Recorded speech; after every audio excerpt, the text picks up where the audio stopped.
I was born into it. My grandfather came in here in 1905. I want to continue the farm for him and generations to come. So I think it's a privilege that we get to be here. It's just a wonderful way of life. You know, what job is there that you can go to work with your dad and brother, with your kids by your side? Doesn't get much better than that.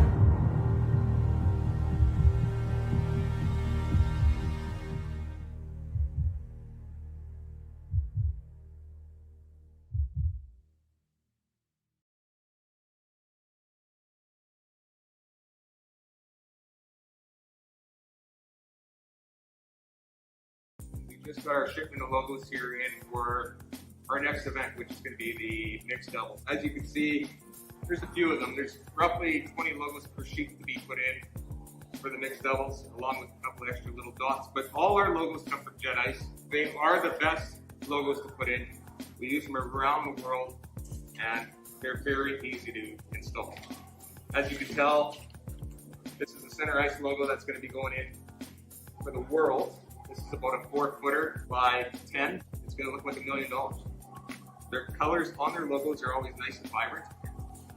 And like I said before, very easy to put in.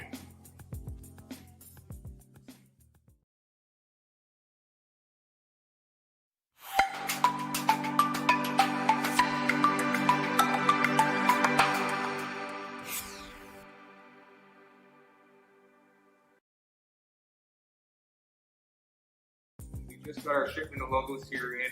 We've had some questions about if our houses are painted or they logo. Our events are always painted houses, but in the future coming out, I'm pretty sure we're going to be going to all logo houses. They're a great revenue source for any curling club. You can get your advertisements on there, and usually after the first year, the houses are paid for. It's all free money for you.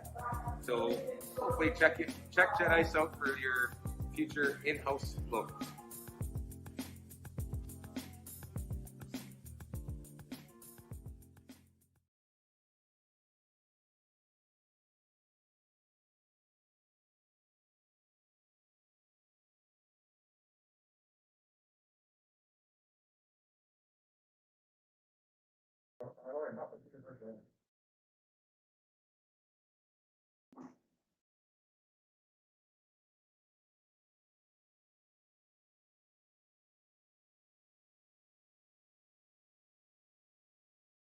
Shoot, I have to refresh the composition. I'm not hearing any Lisa.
Testing, testing, 1, 2, 3. Good morning, everyone. We have got a quarterfinal matchup here this morning. Team Bernath playing Team Laycock. I don't think the score is 3-4 yet. I will have to adjust that.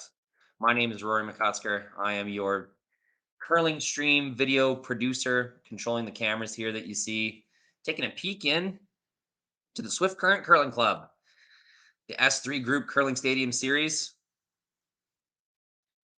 These two teams been duking it out since Friday this week.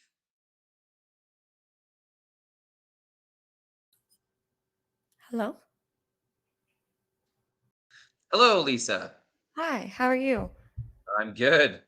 I'm joined by Lisa Parent here on the commentary. Little quarterfinal action, Sheet 5, Swift Current. Lisa's getting an early scope of the ice for her tournament next weekend. Yeah, that's true. I should probably be paying some close attention, eh? Well, here's my hint for you. The ice has been really good from the games that I've been seeing. Lots of movement where you need it. Things have been curling across the center line quite aggressively, but lots of good shot making. So as a viewer, that lets me know that the ice conditions are pretty good. Teams are getting into that kind of dialed in state, that phase where they learn the sheet quite well. And by the middle of the game, there's not a lot of surprises for the sweepers or throwers.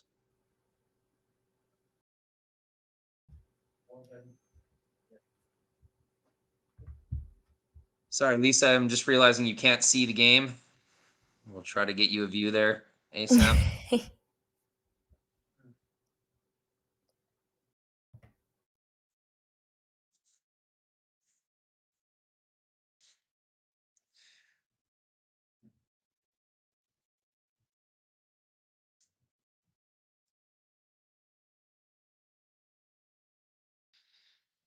Team Laycock starts with hammer this morning. They do have a corner guard to work with. Team Bernath has control of the house right now, but with no center guards in play, and with Team Laycock in the hack right now, Team Laycock will have a few opportunities to create this corner guard setup that they've given themselves early on. Second, Chris Heichert, also the club manager here in Swift Current. We'll try to make a little tap back freeze shot around the corner guard here.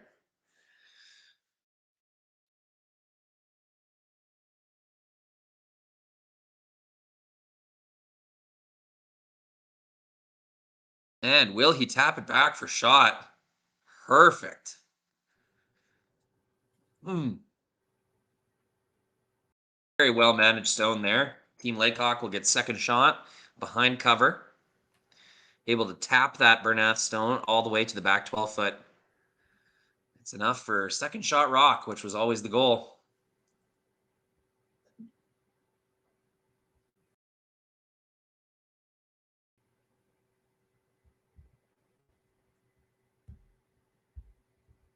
Second rock thrower for Team Bernath, David Baum. Will attempt a hack weight hit around that guard.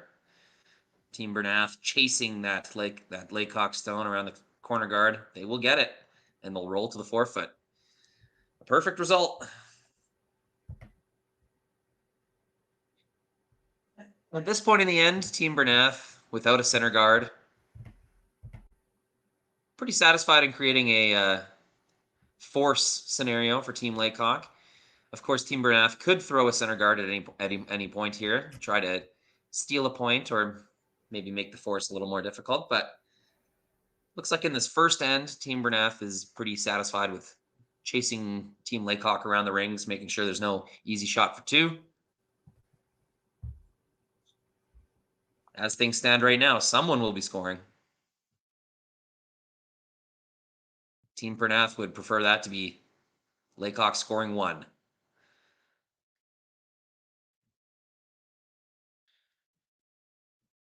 Didn't quite get the roll there.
I hear something.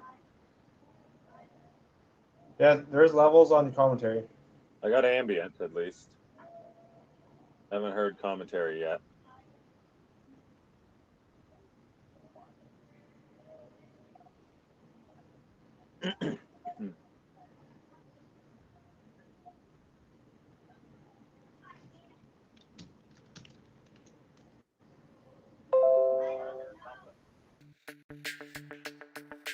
We're for agriculture, for growers, doers, whatever it takers. We're for doing things with purpose. We're for the little guy with big guy dreams. We're for agriculture. We're for you. Nutrien Ag Solutions, leading the field.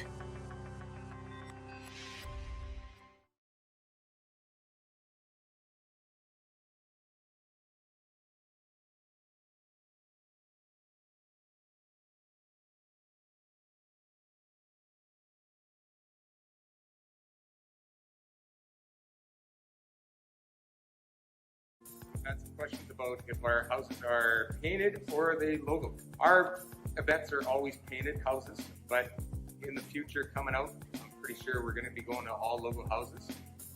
They're a great revenue source for any curling club. You can get your advertisements on there, and usually after the first year, the houses are paid for. It's all free money for you.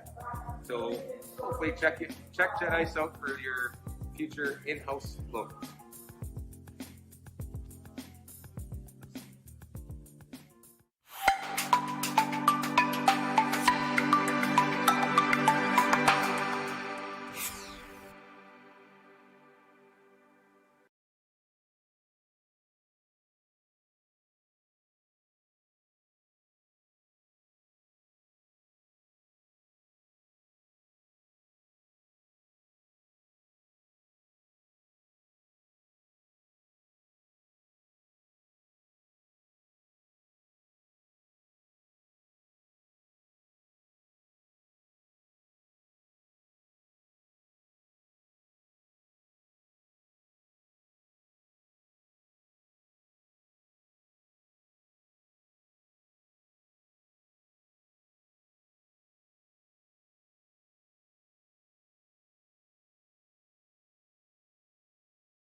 Hello everyone, so sorry about that, we had some technical difficulties. We should be good to go now.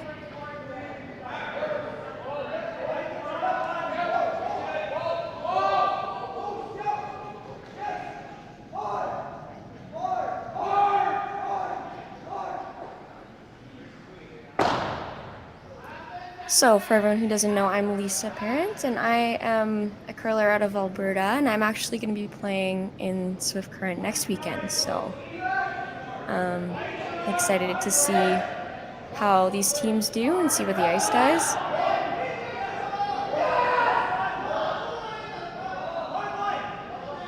So Laycock looks like they got one in the first end. And I may need to brush up on my Saskatchewan curling teams a little bit, but I believe Bernath is like a younger team. Vaguely remember them playing juniors when I was in juniors, so a few years ago. Definitely correct me if I'm wrong.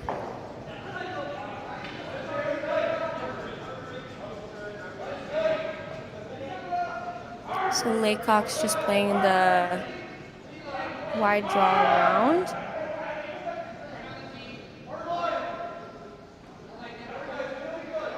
Looks like it's coming in a little bit tight. But they managed to squeak it by, and that's a beauty.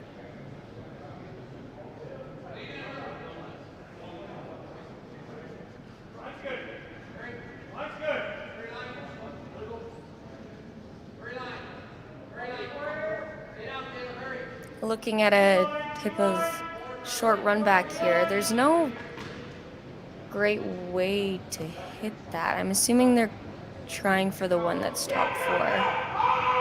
It's kind of a weird angle with that other red being there. It's kind of a little bit of a problem rock, actually.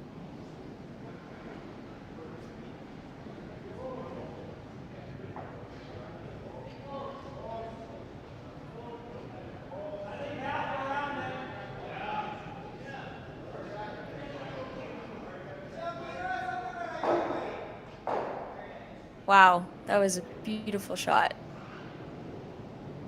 Probably couldn't have hit that any better. It was just a nice controlled run back, which a lot of teams I find are starting to play more and more. Just the, 10-5 run backs rather than the throw it as hard as you can and see what leaves the house.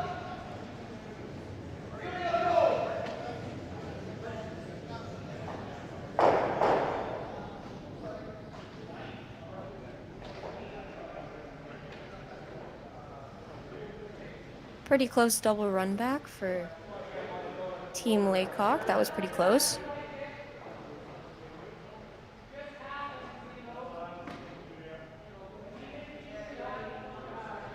Thank you to everyone tuning in early this morning.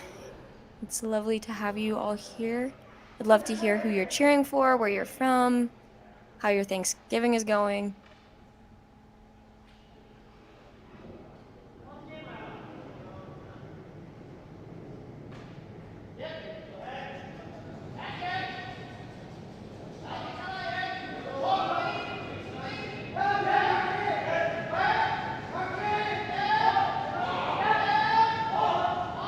Judging by the ice they're taking, it seems like they're playing just a soft tap on their own rock. Wow. A couple of beautiful shots by Team Bernath in a row there. That was very well played. That was a gutsy call, Lisa. Yeah, no kidding. I personally wouldn't have called that. I'd be a little too scared, but if you know you're going to make the shots, then you might as well play them. Yeah, if you know what the best result is and you're confident in going for it, hey, why not? It's all about the confidence for sure. And they know who they're playing today.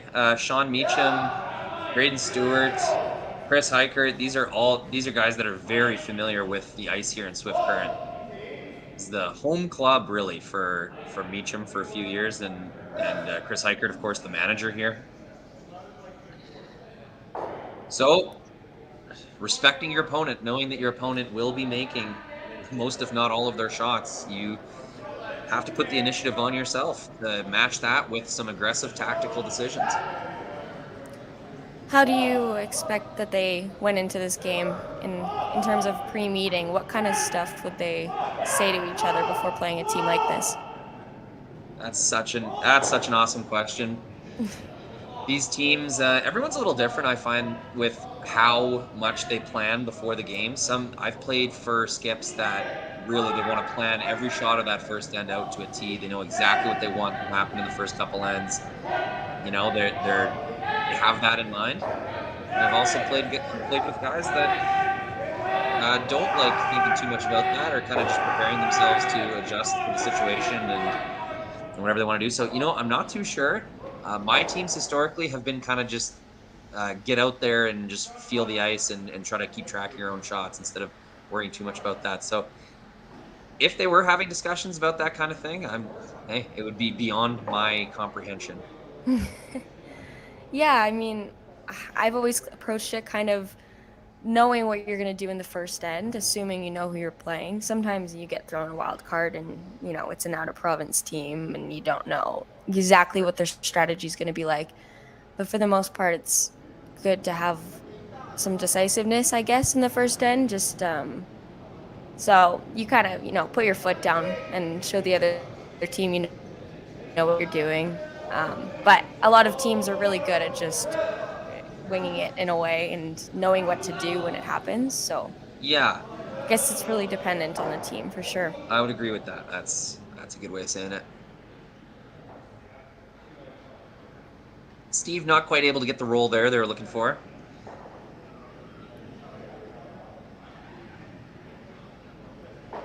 Yeah, and the ice looks great so far. Just after the few rocks that I've seen, it seems like it's curling pretty consistently, and the teams. Yes. I mean, obviously they've been playing all weekend, so they're used to it now, and they're able to make those more precise shots even in the second end. The conditions have been really good. The reason I say that is because I've just seen some very consistent shot making. When sweepers are operating that confidently and you know, sweeping their skips last stone draw right to the pin over and over again like that, you get a hint that the ice is behaving quite well. So just a hit and roll here from Bernath. Or is this last rock? I can't tell. No, this is Daymond's first. Okay. I have a bit more of a view than Lisa does, so I can see the remaining rocks in the corner there.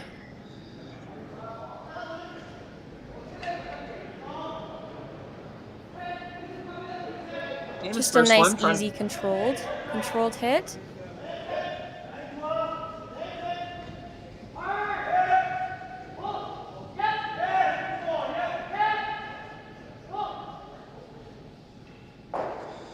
Really trying to roll out to the wing there. They had the inside sweeper going on that stone the whole way down. Made sure not to leave any kind of easy hit and roll back for Steve Laycock. Team Bernath saying, okay, Steve, or if you're going to try to take this end away from us, it'll have to be with a draw to the button. Doing This really puts them well. this puts them in a little bit of a tricky situation, I would say. Puts the pressure on them early, which is great.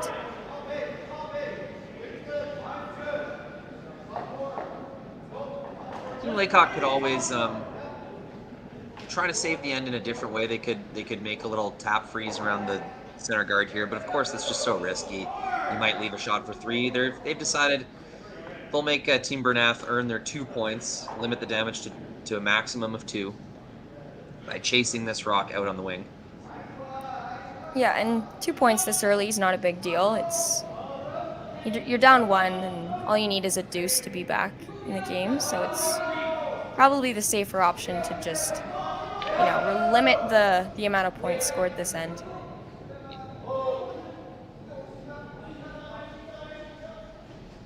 Looks like this might roll out.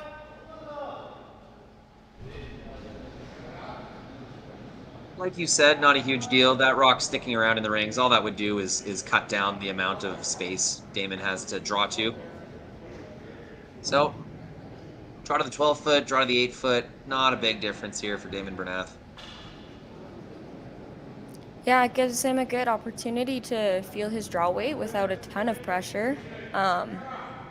Relying on the sweepers just to get it in the house, but also just he'll be paying a lot of attention to how it feels when he throws this.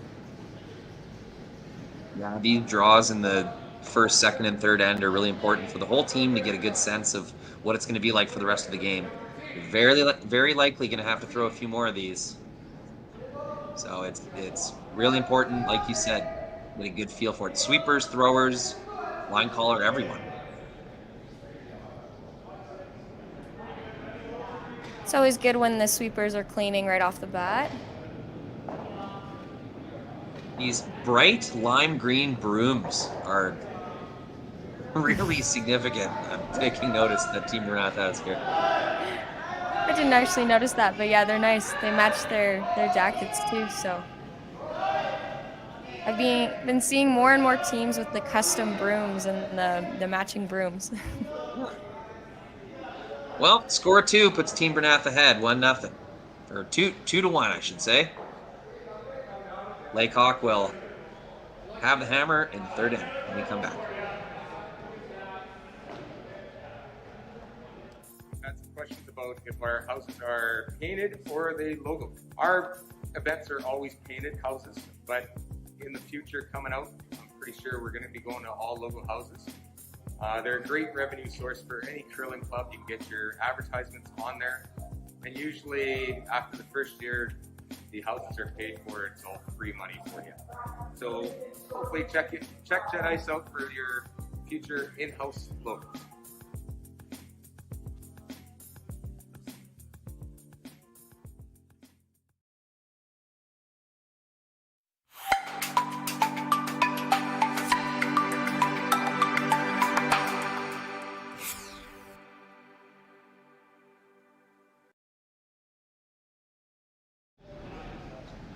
Welcome back to Swift Current, where we have some quarterfinal action here for you this morning.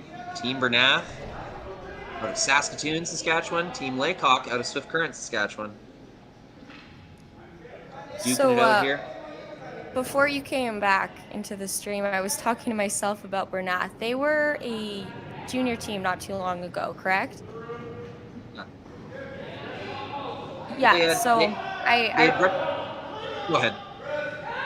I was just gonna say I remember they used to I believe I watched them playing Clyder in a provincial final, and I remember thinking this team is gonna be so good one day, just for their age and how skilled they already were. So it's good to see them playing in these men's events already, and I'm assuming they've aged out already of juniors, but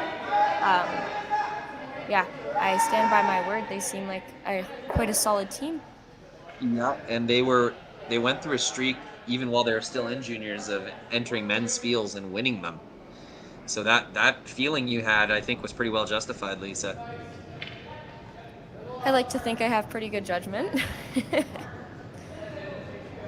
Yeah, really impressive, taking on top-tier men's teams on the tour, not just SAS Tour, but World Curling Tour, and winning quite a few games. So finding their stride for sure, like you said. And I think quite a few people took notice of them right away. Good to see another up-and-coming Sask kind of talent. Yeah, and it seems like there's tons of them coming out of Saskatchewan nowadays, so that's really awesome to see. Absolutely. So Team Bernath winning both SAS Provincials held in the same year, that kind of catch-up COVID year that they had with 2 tournaments in the same year. Yes. Okay. So the world qualifiers, it was called, right? Okay. I think the earlier event was called the world qualifiers. I'm not sure why. It was basically just provincials and nationals, but Whatever they had to call it was a good it was a good opportunity for teams to get in on that missed out year, which was great. So Team Bernath taking that tournament and then the regularly scheduled kind of SAS Provincials after that, winning both.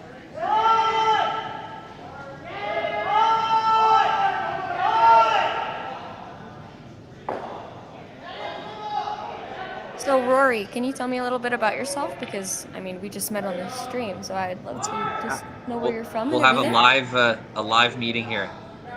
Yeah, well, my name's Rory McCusker. I used to work full-time for Jerry Gertz and Curling Zone. That was when this idea of putting cameras in these curling clubs and following the kind of the The big name bonspiels that weren't televised. This idea was always on the table.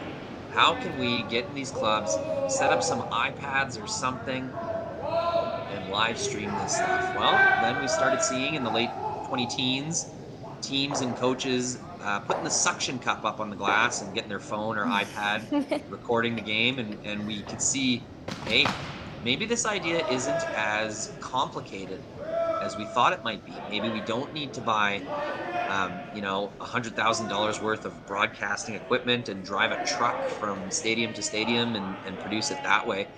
So we started to think about it a little more avant-garde, a little more kind of simple, and in line with what the available technology was. And, doing the hard work here, John Benton of the United States, club manager at the Four Seasons Curling Club, he was really the driving force in kind of getting a prototype going. Staying in contact with Jerry, we knew that this was always something we kind of wanted to do, and so James Gordon volunteered to help set up and really learn the tech and back end of this technology. And so Jerry and James and John went all in and really just committed themselves to making this curling stadium live a thing, and I was able to keep in touch with them and participate as much as possible, helping produce games. I myself have a film video and media degree from the University of Regina, and so that kind of helps me understand how these broadcasts can go down. Yeah, so that's kind of my story, Lisa, is just the curling fan and competitive curler myself turned guerrilla broadcaster. And what about yourself, Lisa? Where are you speaking to us from today? I'm in Calgary, Alberta right now, and it's interesting that you say you have a film degree, because I'm at Mount Royal University right now. I'm in my final semester, just studying broadcast media studies. So all this stuff is really interesting to me, and it's awesome because I'm also a competitive curler, so it's fun to incorporate two things that I love to do. So I feel lucky that I get to do this and also do it in the comfort of my own home.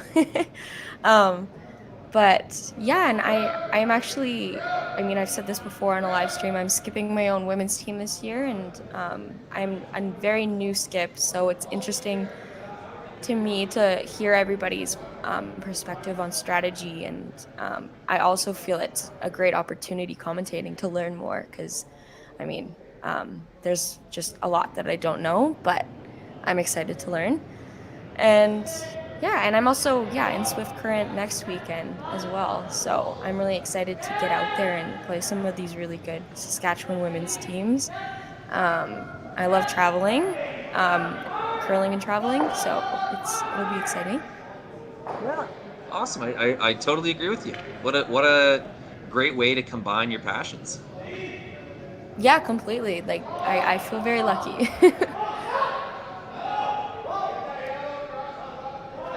So I'm looking at quite a few Red Rocks in play right now in the house. But Laycock seems to be, they're in control of the control zone right now. They have a few rocks up, tight guards, so there's some run back opportunities. Yeah, as a team without hammer in general, your goal is to clog up the middle, make things tough on your opponent, not only to create their own multi-score end, but with the last shot in mind.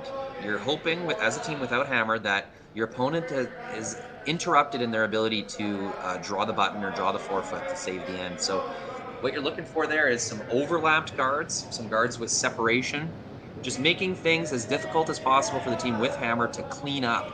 So you can see Team Laycock trying to figure out how they're going to clean this mess up.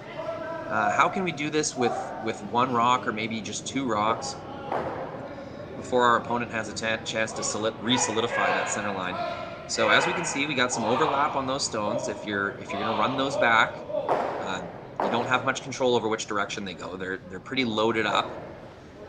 So Team Laycock right now is kind of puzzled, trying to figure out how they're going to clear out that center line and of course, at the end of it all, find a way to score multiple points. It's a big challenge because Team Bernath has done a good job at occupying the valuable scoring areas. Yeah, one of the most interesting things to me is just having the hammer versus not having the hammer, and each team trying to force the other to play that end their way. And I think the teams that are most effective at forcing the play in their favor is usually the team that makes the most out of the end. So me and my team have personally been working a lot on, when we have the hammer, how do we get that play to the side? Because many teams are becoming more and more aggressive with those center guards, and it can be so difficult to even use those corners at all when you have the hammer, because there's just so much junk in the middle. So it'll be interesting to see how these two teams make use of the hammer when they have it, and how they're able to get the play over to the sides. Very good point, Lisa. That's exactly it. Wrong camera there. There we go. It's a little better. That is exactly it. My junior team, this is before the 5-rock rule, which would have helped us out a lot.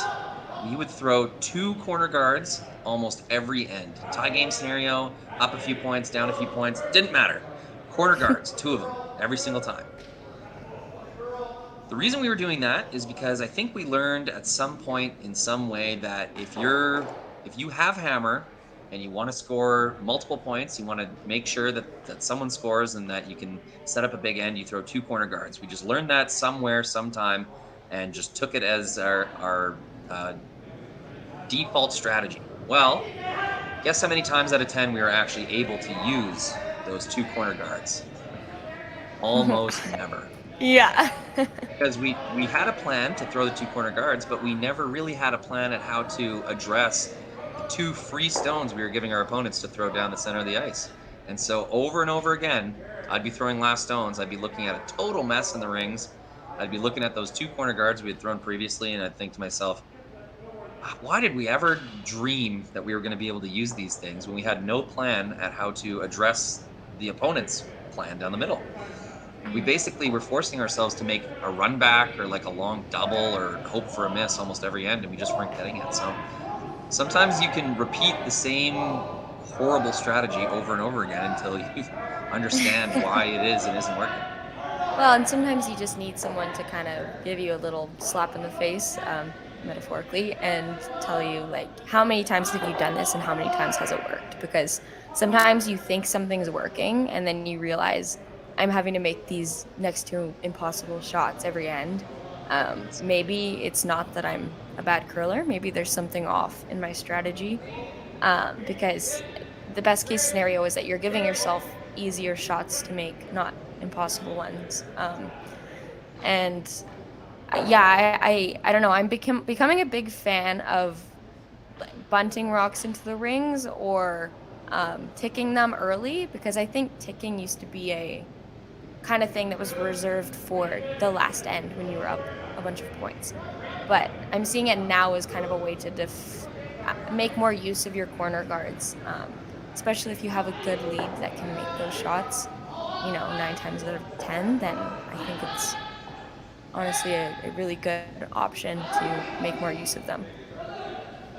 Well said, yeah. Either that or you have to be really good at double and triple peels.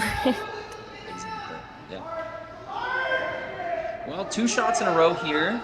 To manage the line, the sweepers had to go a little bit. And as a result, unfortunately, two shots in a row here have come deep into the 4-foot. That in this third end here, we might be seeing the ice change a little bit.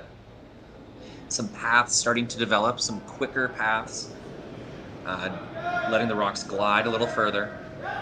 Especially when you have those low center guards, which are somewhat interrupting the draw path to the button. Forced to take a little bit of a wider path, and once that gets developed, the rocks tend to sail a little bit. So both teams getting caught here. The adjustment here will be to take a little more ice, throw a little more rotation, give your sweepers more time to work with the stone, where they're not dealing with the danger of wrecking the center guard. So Daymond Bernath will try to make the adjustment here.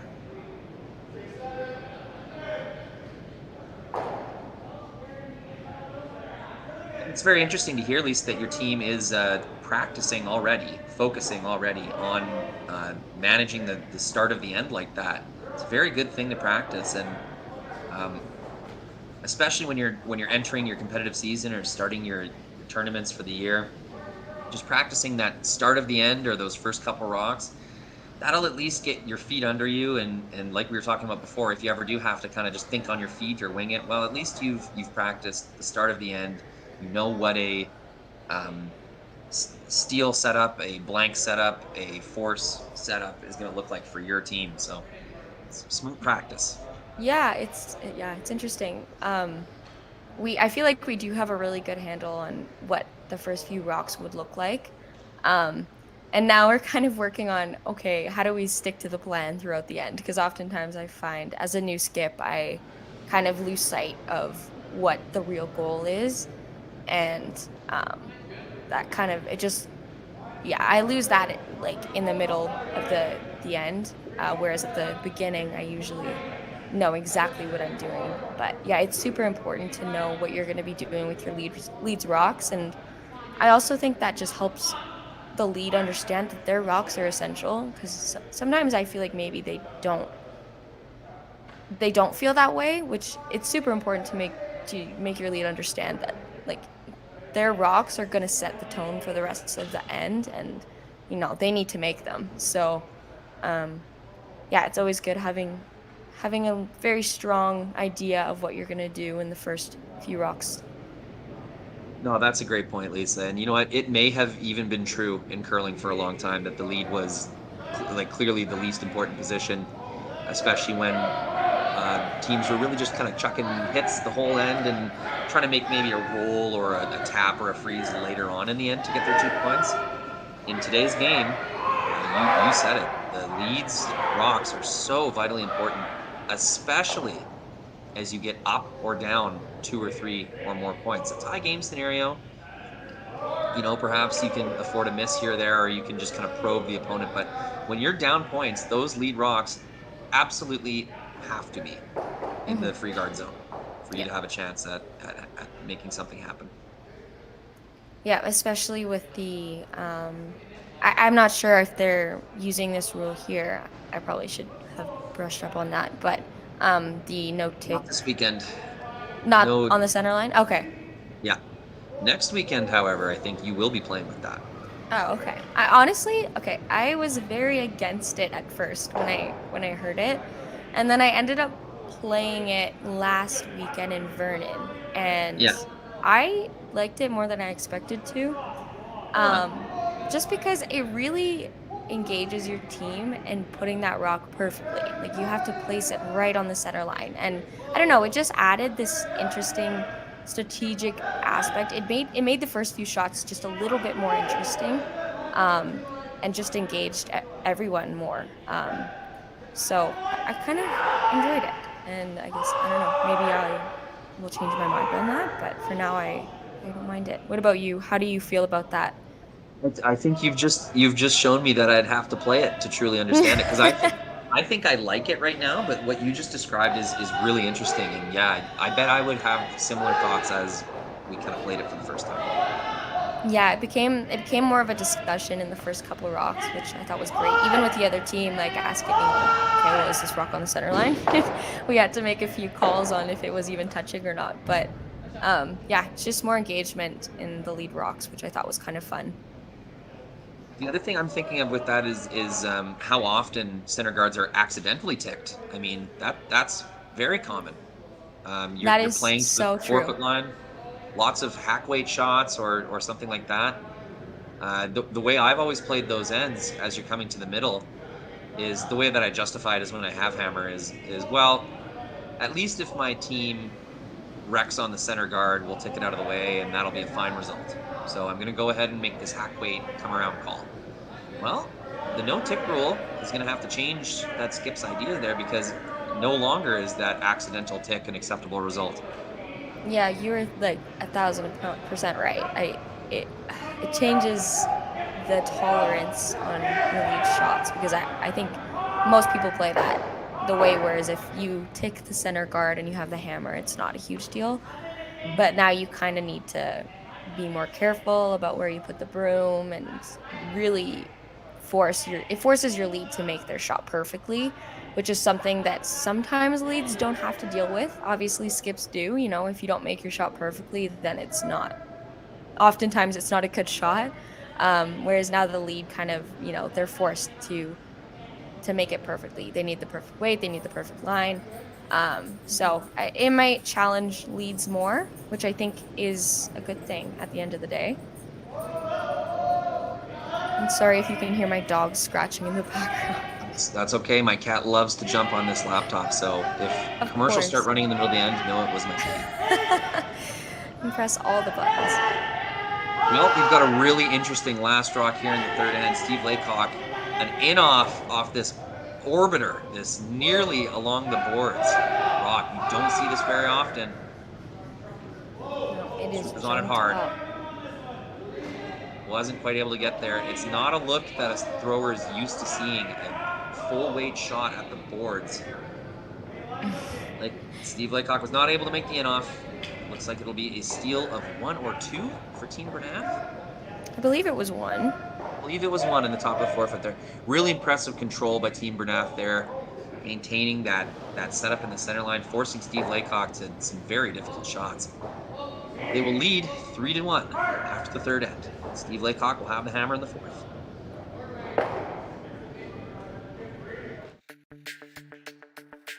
We're for agriculture. For growers, doers, whatever it takers. We're for doing things with purpose. We're for the little guy with big guy dreams. We're for agriculture. We're for you.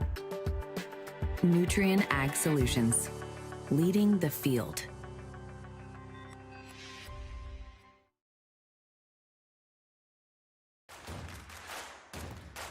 Imagine being able to stream every curling game from every sheet from any event, be it your Wednesday league game, bonspiel, or corporate event.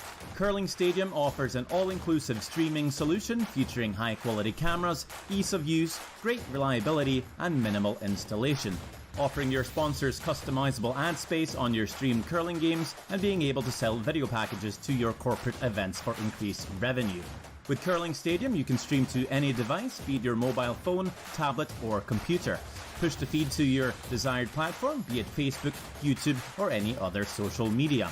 Curling Stadium is simply the way forward. Where it's commonplace in other sports to televise every game, we want to do the same. Curling is a global sport, and it's time it gets the coverage it needs. Make your curling club the next Curling Stadium. Welcome back to Swift Current. That was a very interesting end we had, Lisa. You and I were catching up, talking about strategy, talking about skipping, but it was a lot. There was a lot going on. In the meantime, these teams were clogging up the front of the rings, a million guards up front, none of them seemingly available for run back opportunity due to the overlaps and separation that they had. So by the time it was third Sean Meacham's stones, Team Laycock was already in desperation shot mode. Luckily, they were only facing one Bernath stone in the ring, so pressure wasn't too high for them to make a miracle happen, but it will be a well-earned steal of 1 for Team Daymond Bernath. So I thought we might just catch up on some of the other games going on right now, as obviously this matters to see who the winner of this game could potentially be playing. So looks like St. John and Knapp, and I'm sorry if I'm butchering these names, but St. John is up 1 in the third end. And then we have, it looks like a Japanese team playing Manners, and they are tied 2-2 in the third end. And then we have Team Jeong and Kleider, and the out of country team is playing up 2-1 in the third. So they're all very close games, which is always good to see. Absolutely. Quarterfinals have a habit of being very good games. So do semifinals. You know what has a habit of not being that great is the championship final of some of these bonspiels. I've done enough of them that it just, oddly enough, they just seem to be kind of stinkers a game sometimes. Sometimes it's a blowout. Sometimes one team is just clearly not adjusting as well as the other. Sometimes the strategy is just very dry and boring. Both teams satisfied with taking single points every end. Don't know what it is, but the curse of the championship final. Yeah, I agree completely. I think I don't know what it is, but I think even in the ones that I've played, it's either a blowout or everyone's too scared to put anything in the rings. And I think a lot of it is mental. Maybe a team going into the final not thinking that they were going to make the final and just kind of complacent and happy with, being in the final at all and not having that drive to win. I've certainly Whereas felt the other, that, yes. yeah, and the other team having that drive, like we want to win this, like we're here, so we're gonna, make the most of it. So I find sometimes that's the case, but in these quarters and semis, the teams, are pretty desperate to make the final. They want to be there, like as everyone would. So I wonder I've always wondered what the psychological difference is when these teams, like they'll sometimes book flights on the Sunday, assuming that they're going to lose out before the semifinal. And then if they do make the semifinal, they'll call Air Canada and rush to change their flights. Or they won't book a hotel for the final day, assuming that they won't make playoffs. Okay, we have made playoffs. Now we have to book another hotel. Like, I've always wondered what the psychological impact of logistically planning your weekend to not qualify is on your drive and ability. Are you thinking about, I told my family I'd be home at this time, so now I got to call them and all this stuff? I've just never really understood that idea of preparing to lose. there's so many psychological aspects of curling, and honestly, now that you say that, we booked our hotel so that if we make Sunday, we're gonna have to book an extra night. And I think maybe that's just coming from the fact that we're a less experienced team, and I think we go into the weekend like wanting to make it but not expecting it. And I guess it kind of depends on what works for each team, but I think just wanting to make it is enough for my team to get there. I don't know if the hotel thing is going to affect us at all. I hope not. No. But, I'm just wondering out loud here, and as you know, yeah. on the team, there's always at least one person who's really concerned with that type of thing. Anyway, they're the person Totally. planning this and booking that and asking everyone what you want for breakfast and I'm running to Tim's, who needs something. Like there's always someone who's on top of that anyway. So at least 3 of the people on the team don't really have to think about it that much. That's so true. Yeah, sometimes maybe it's best for that one person to not even mention it. Like, yeah, I have the hotel booked. Don't worry about it. Exactly. We will get there and we will get back home when we're done. So yeah, I think honestly that's kind of a great way to approach it. That was another really gutsy call here from Team Bernath. We've seen it all game. They're looking at what the best result will be and just executing that shot. So there they get burned a little bit. Didn't quite curl up enough. There was a bit of a pocket double. I've always called it a crotch double. I'm trying to find a different way to say that. They thought that they could get the inside of those two rocks, but geez, just over curling a little bit, ends up smashing their own rock out of the center line controlling position, and really a very negative swing at the end of that shot. That's one where you've improved the situation for your opponent by the end of your rock. So they'll continue. I think they'll continue to make those calls, knowing that every time they do make it, it will be a distinct advantage. But that time did not work out for them. With 5 rocks down the sheet, guards are available for removal. I thought we might see a centerline guard get either hit and rolled or ticked off there, but Steve Laycock, seeing a situation in front of him that he's liking, it's pretty favorable. He's going to choose to keep that center guard around and elect to play another rock into the rings. Yeah, I don't think they're too stressed about that center guard right now. I mean, it could come back to bite them, but for now it's safe. And I mean, now that they just have that yellow rock they just threw, although it's going to get moved around here, but just having a tight yellow that you can run back in case you get into a little bit of trouble is always a good thing. Just with that red center guard there. Watching Jason Gunlinson and his kind of rise to curling stardom, which is, I would say at this point, complete. You got to think of Jason and Reed Carruthers as one of the strongest teams in the country at this point. Their absolute intolerance, invariable intolerance for center guards has really got me to think about how important that is to me. I watched a Briar Wildcard play-in game in Regina in 2018.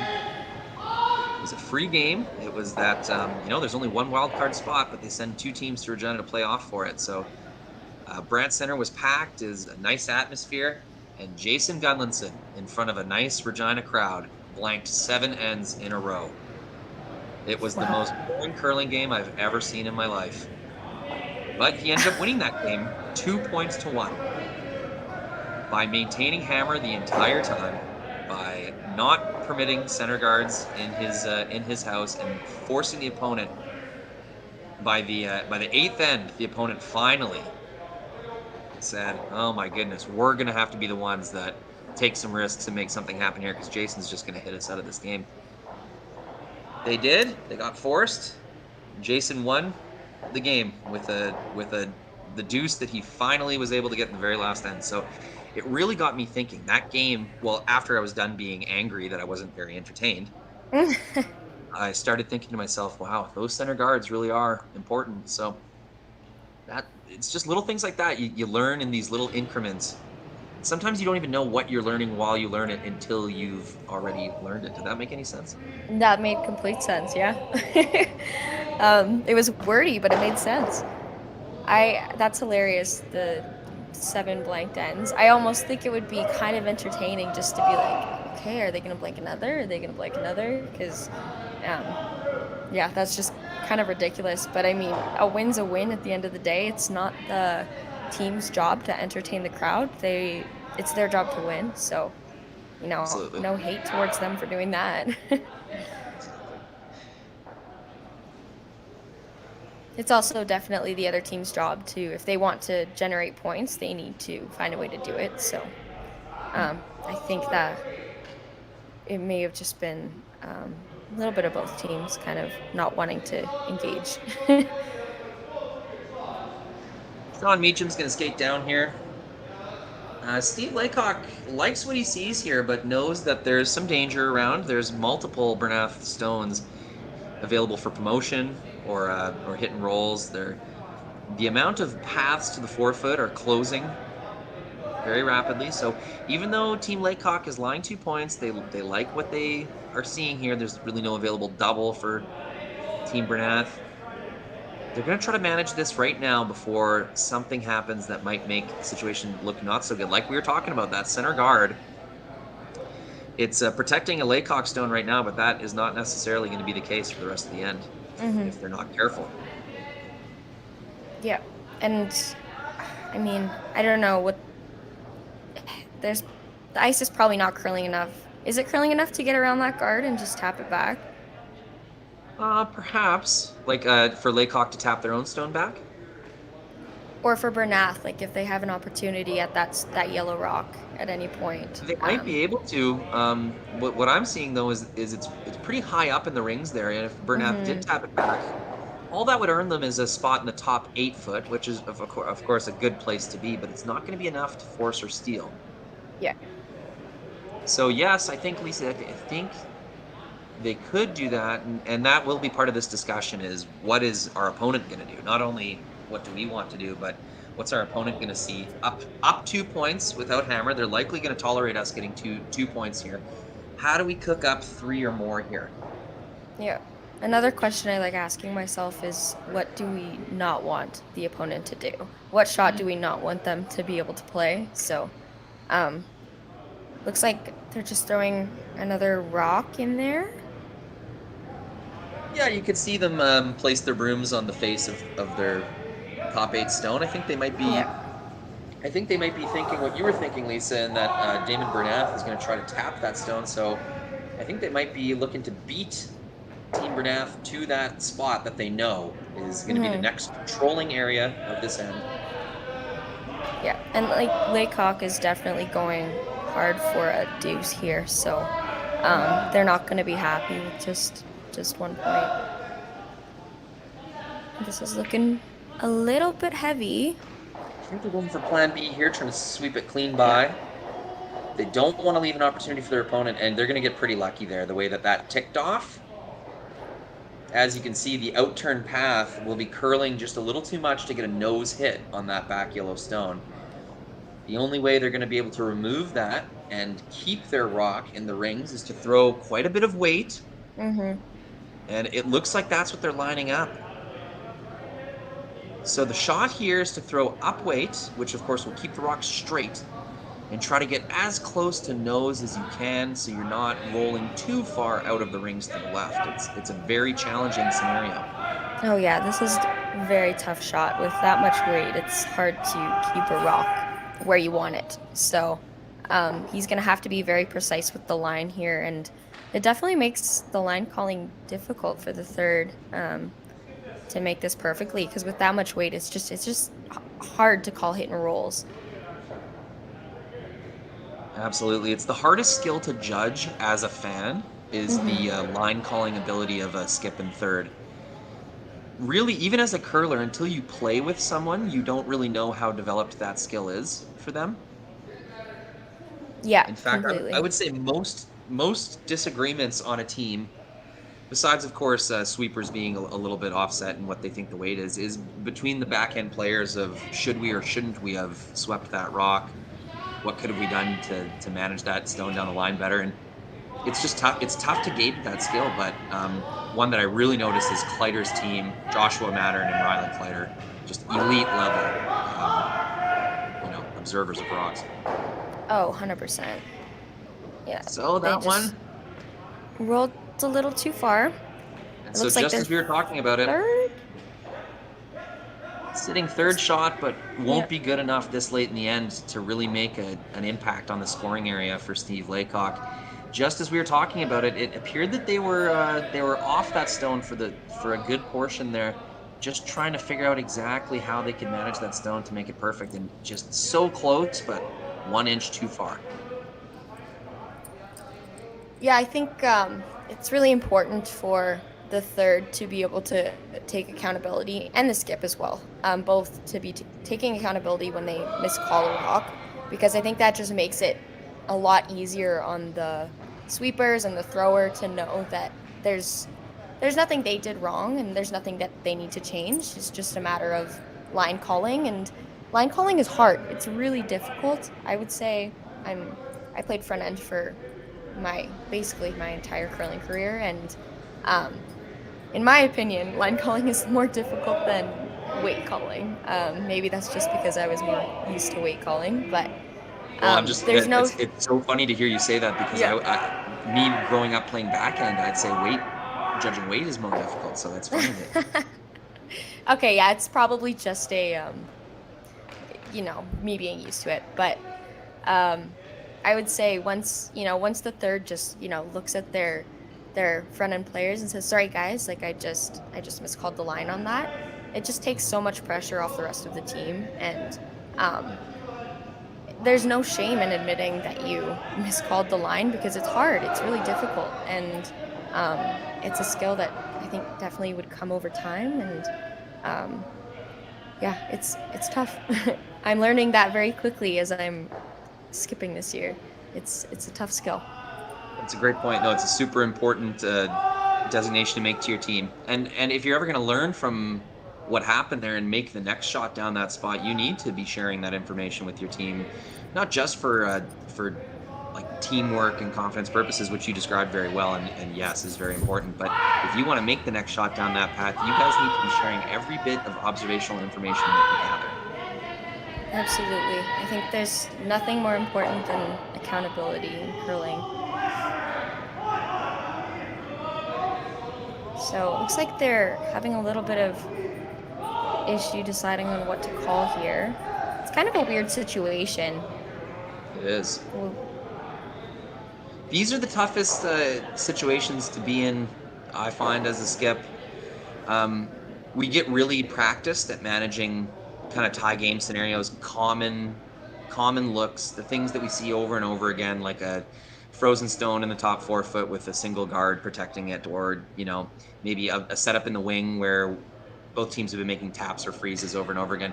These scenarios where it's like a non-traditional way to score, with hammer down points, this many rocks kind of in the top of the rings is not very common.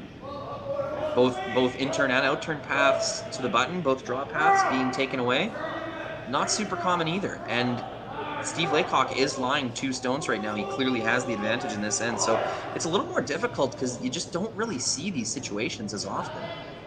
So they'll have to really take a look here. At first they had an out-turn play into the center of the rings lined up.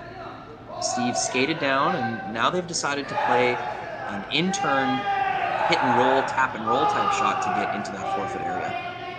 That's kind of what I was looking at too instantly, was just nicking off one of those reds there. Even if you nick off the top one, that's probably a pretty good result. So this has got a lot of weight. It's got to curl quite a bit as well. Little tick. It seemed like a little too much weight there. Mm-hmm. I think if they would have, even if they would have got the tick, they would have had to collide with something in order to slow that rock down. Yeah, and potentially could have been that back red, back 8 there, but I think you would have definitely needed to hit it a lot thicker. It's those shots are really tough. I'm realizing very quickly is the back line hack calls. I find it so easy to overthrow those. And because of how important the line is on those shots, any increase in weight that wasn't called is going to negatively affect your outcome. So you got to be super careful that you're getting the weight exactly what you called in order to make those shots. Big moment for Team Bernath here. They've been playing very well all game. They'd hate to squander their advantage on one bad end. So really taking their time, understanding the weight of this situation.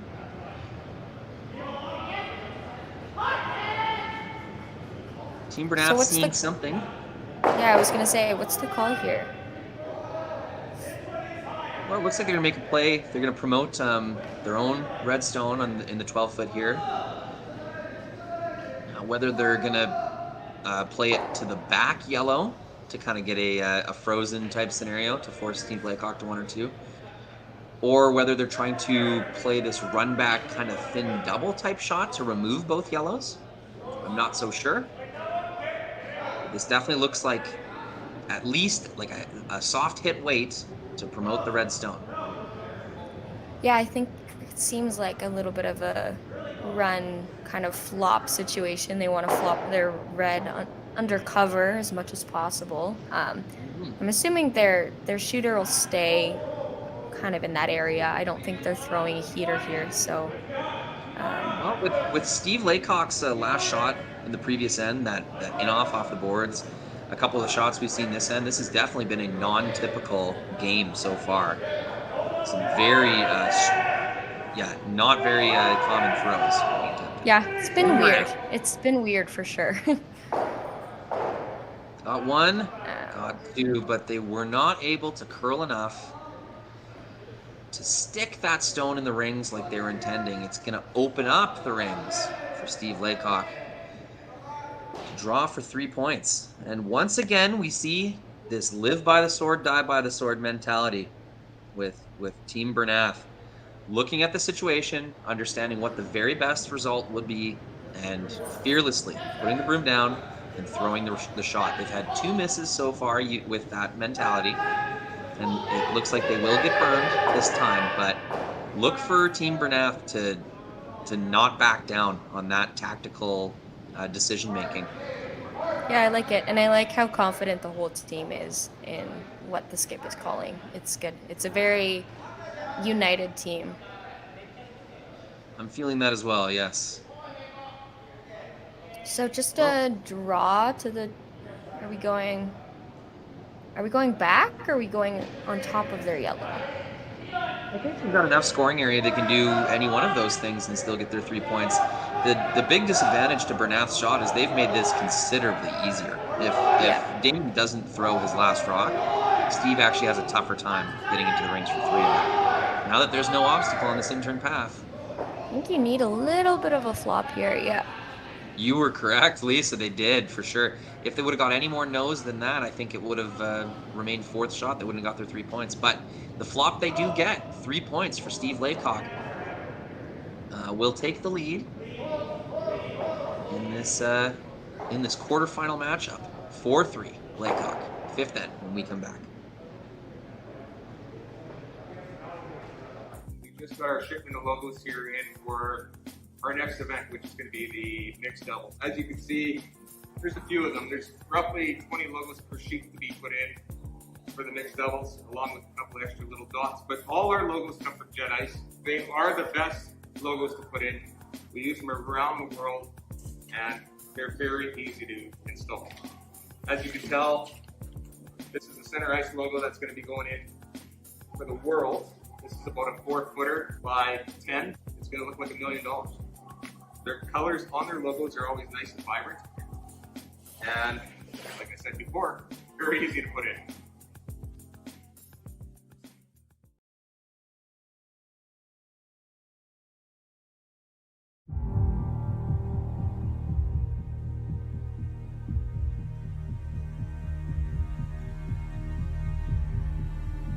I've been raised on the farm since day one, so I was born into it. My grandfather came in here in 1905. I want to continue the farm for him and generations to come. So I think it's a privilege that we get to be here. It's just a wonderful way of life. You know, what job is there that you can go to work with your dad and brother, with your kids by your side? Doesn't get much better than that.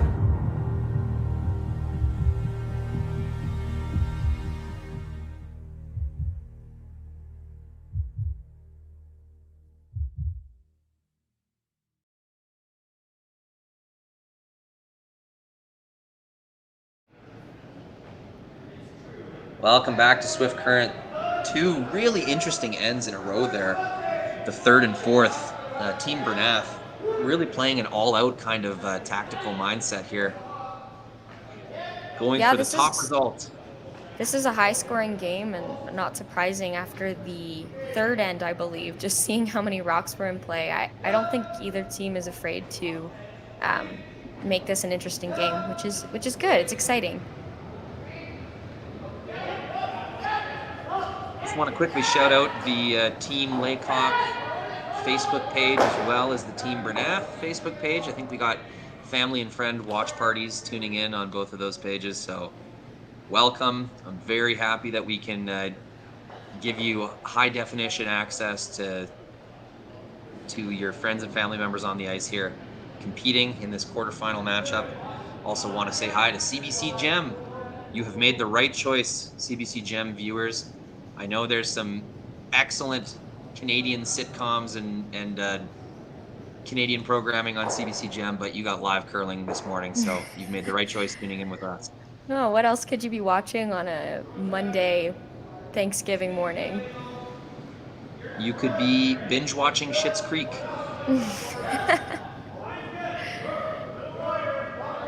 No, yeah, we don't need to spend time with the family. We've got curling. Wrong overhead here. Let's see if I can fix that on the fly. Yeah, and shout out to Rory for also doing the producing on this game.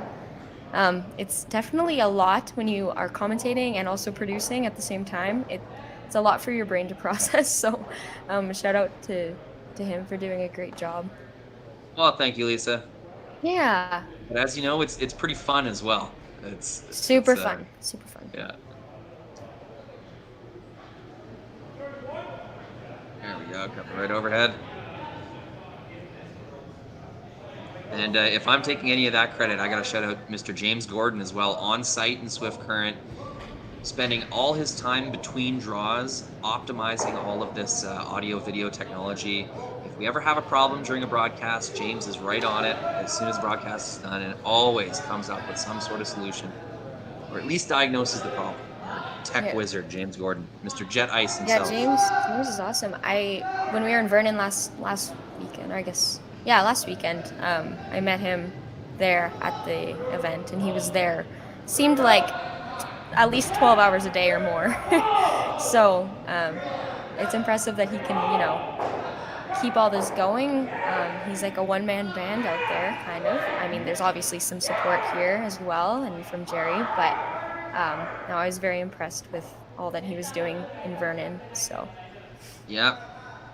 James and I have worked a couple events on site together. It is still best to be on site, but just to keep this technology free and available for everyone, we do have to limit our costs as well. The technology, the ability to do it from home is excellent. Having a man on the ground for sure, or a person on the ground, helps a lot. yeah, and make sure that if you're watching, you give us a like, give us a follow, and share, and that will help us to keep doing this type of stuff. And it means a lot if you are able to share it with friends and family, and get as many viewers as we can and support these teams as well. And if we need any community competition, if you've tuned in for any of the Korean or Japanese streams, you will see how many comments and how active your fans are on those streams. And hey, Canadian curling fans, we know we love curling, but we got to show it. You got to show it online. You got to give a like and a subscribe to the Curling Zone YouTube page. Let CBC Gem know that you value live curling being on their platform.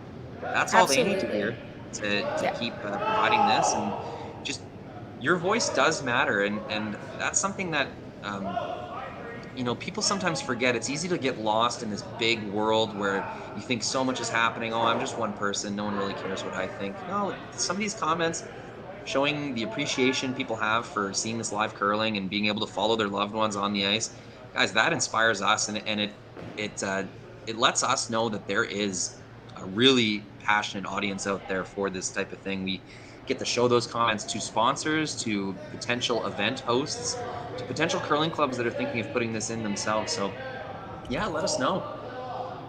Absolutely. And I was talking about this not too long ago, just the fact that having these videos, having these live streams absolutely helps get more sponsors for these teams and for the events as well, because sponsors love to see their name in the ice, their name on the back of jackets, and it helps the curlers to keep doing what they're doing. So there's just an abundance of benefits to doing this live streaming. And as well, we love seeing comments. So if you guys have any strategic suggestions or ideas, make sure you leave them in the comment section and we can talk about them. Totally agree. I had a very, very entertaining game between Sherry Anderson and Haruka Sasaki yesterday. Some really interesting calls and angles and decisions, and we were having so much fun in the chat breaking down each shot and what people thought was and wasn't possible. And sometimes we got surprised by the way the rocks kind of moved off each other and the angles, and it was a learning experience for everyone, and just a really thrilling, entertaining way to learn more about that side of how the game goes. And it's just really fun kind of community online there for that game.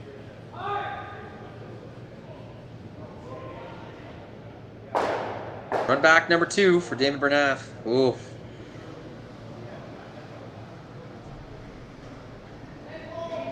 Earlier in the end,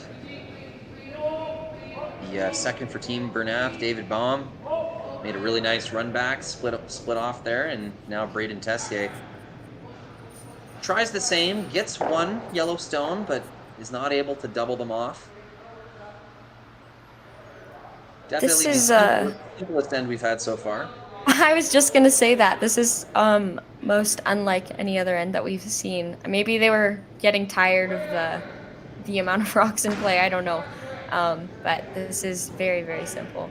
I guess it could have to do with the score being closer now, and Bernath being down 1 with hammer. It's basically like a tied game. So they're just simplifying things here in the 5th end.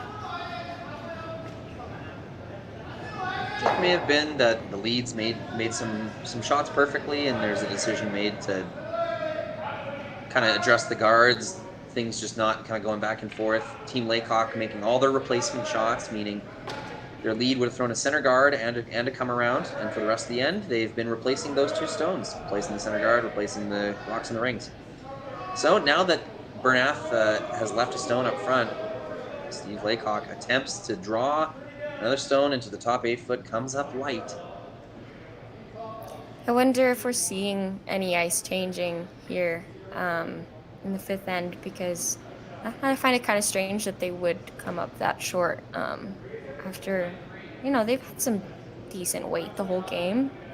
I don't know what you've seen in the past games you've been commentating, but I don't know if the ice is changing at all in the 5th or like the later ends. No, that's very fair. That might be the reason. Something I was thinking of as well, Lisa, was Steve has been throwing some very difficult hit shots for most of the game. Mm-hmm. Yeah.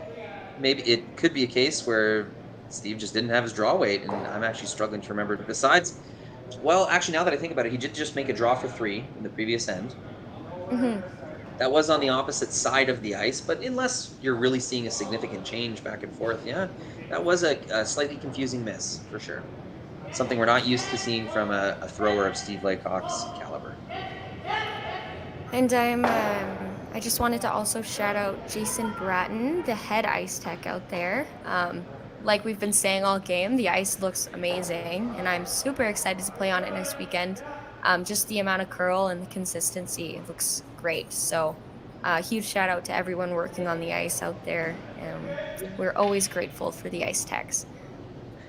Yeah, Jason's already stellar reputation growing even more. Swift Current is becoming known as one of the most premier facilities in Saskatchewan, which is a great thing. Where Swift Current is a good distance towards Calgary over there. Get some Alberta curlers out here a little more often.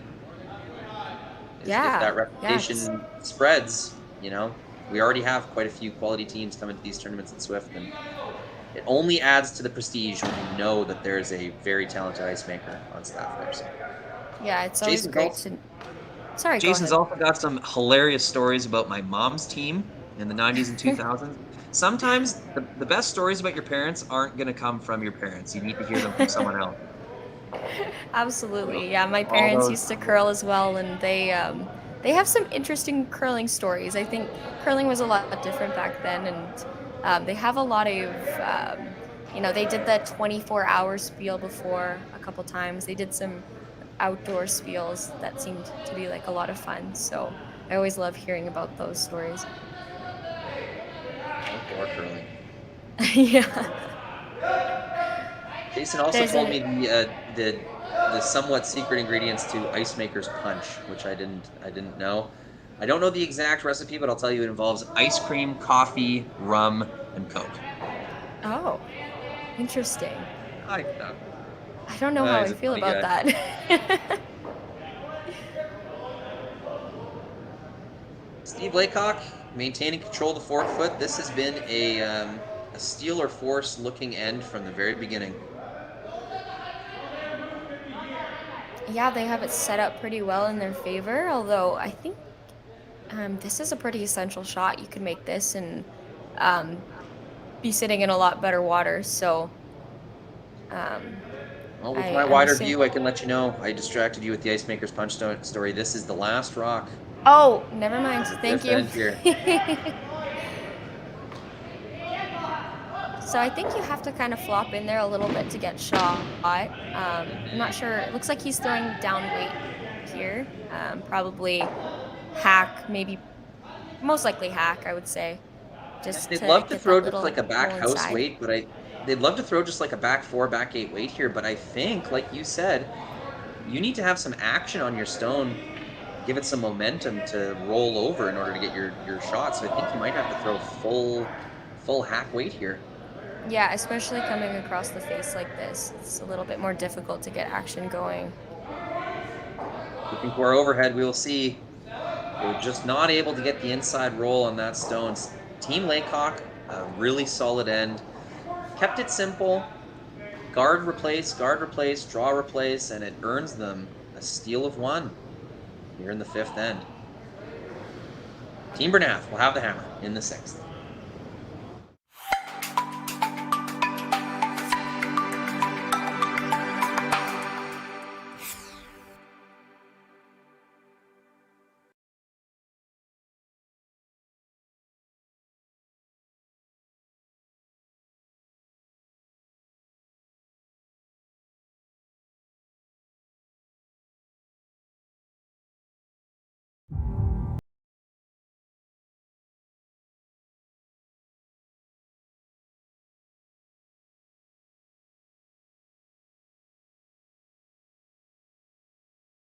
I was born into it. My grandfather came in here in 1905. I want to continue the farm for him and generations to come. So I think it's a privilege that we get to be here. It's just a wonderful way of life. You know, what job is there that you can go to work with your dad and brother, with your kids by your side? Doesn't get much better than that.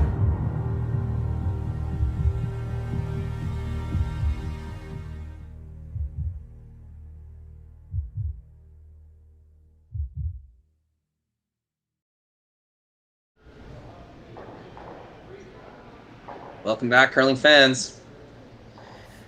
Very interesting game here. Steve Laycock, Daymond Bernath. Both teams understanding that they're in the money. These are the high importance, these are the games. Every win earns you a little bit more, so both teams are showing their commitment to that by playing pretty aggressive tactical decisions here, especially Team Bernath, really laying it all on the line for the perfect result on quite a few occasions here. Got burned a little bit with that tactical mindset in the 4th end, giving up 3 points to Steve Laycock. Previous end, 5th end, was the most open, straightforward end we've had, with a center guard and rocking the top of the 4-foot nearly the whole end. Team Bernath making some nice runbacks to nearly clear the danger out, but never quite getting the perfect result. A flashed hit from Team Bernath gave Laycock the opportunity to really solidify the 4-foot control, forcing Daymond into a very tough shot in the 5th end for a single point. Isn't able to get the tough roll, gives up a steal. Now Team Bernath will be down 2 points with hammer in the 6th end, looking to score 2 or more to wrestle control back of this back and forth game. Corner guard thrown by Team Bernath. They would attempt to hit and roll there. Weren't quite able to hold the curl and get the roll they were looking for.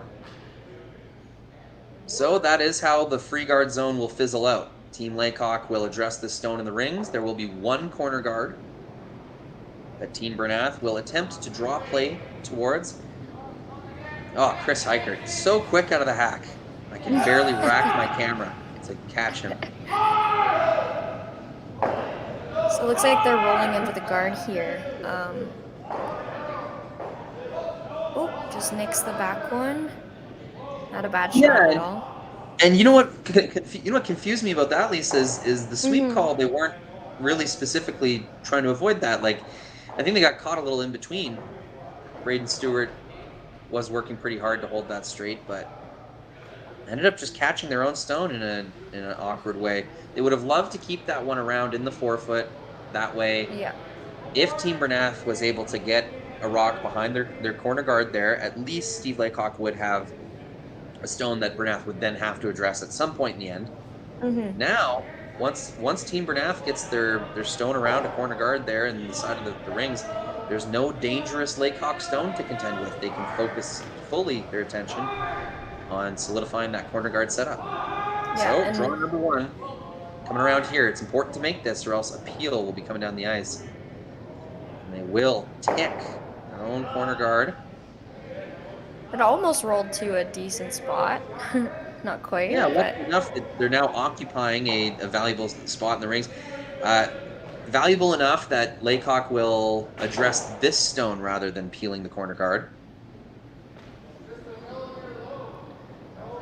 Yep, Hackert out of the hack within 2 seconds of the broom being down. Looking to save them some time at timed games. I'm looking at the scoreboard and it's confusing me for some reason. Is it the board is the end or the cards are the end? Looks like I don't know why it's confusing me. Okay. yeah, the board's at the end. Yeah, okay. They've got Oh, I see. It's added up. I see. Okay. Yeah, bit of a hybrid scoreboard there.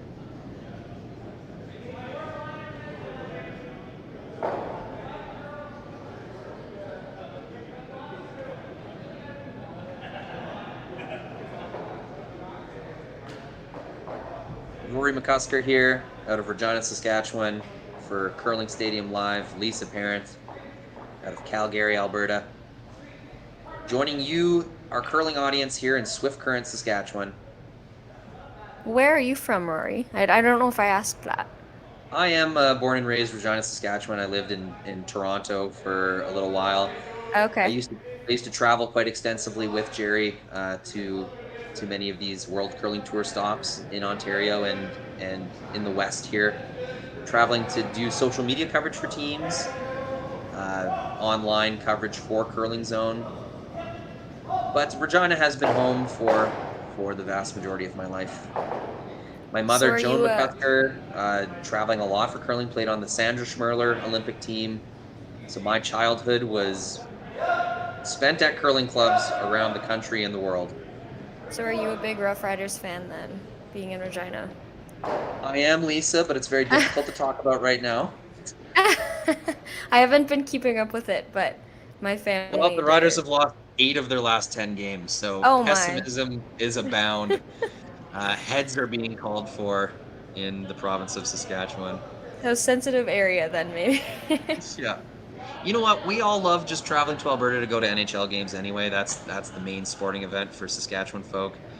Calgary, Alberta, and Edmonton, Alberta have stolen many of our finest young minds. So everyone in Saskatchewan has at least a friend or a family member in Alberta, and we that's our kind of soft vacation, is driving the number 1 6 hours over to Calgary and getting the sports game in, doing some shopping, hightailing it back home, maybe stopping in Swift Current for a burger or sandwich. That's the Saskatchewan travel dream right there.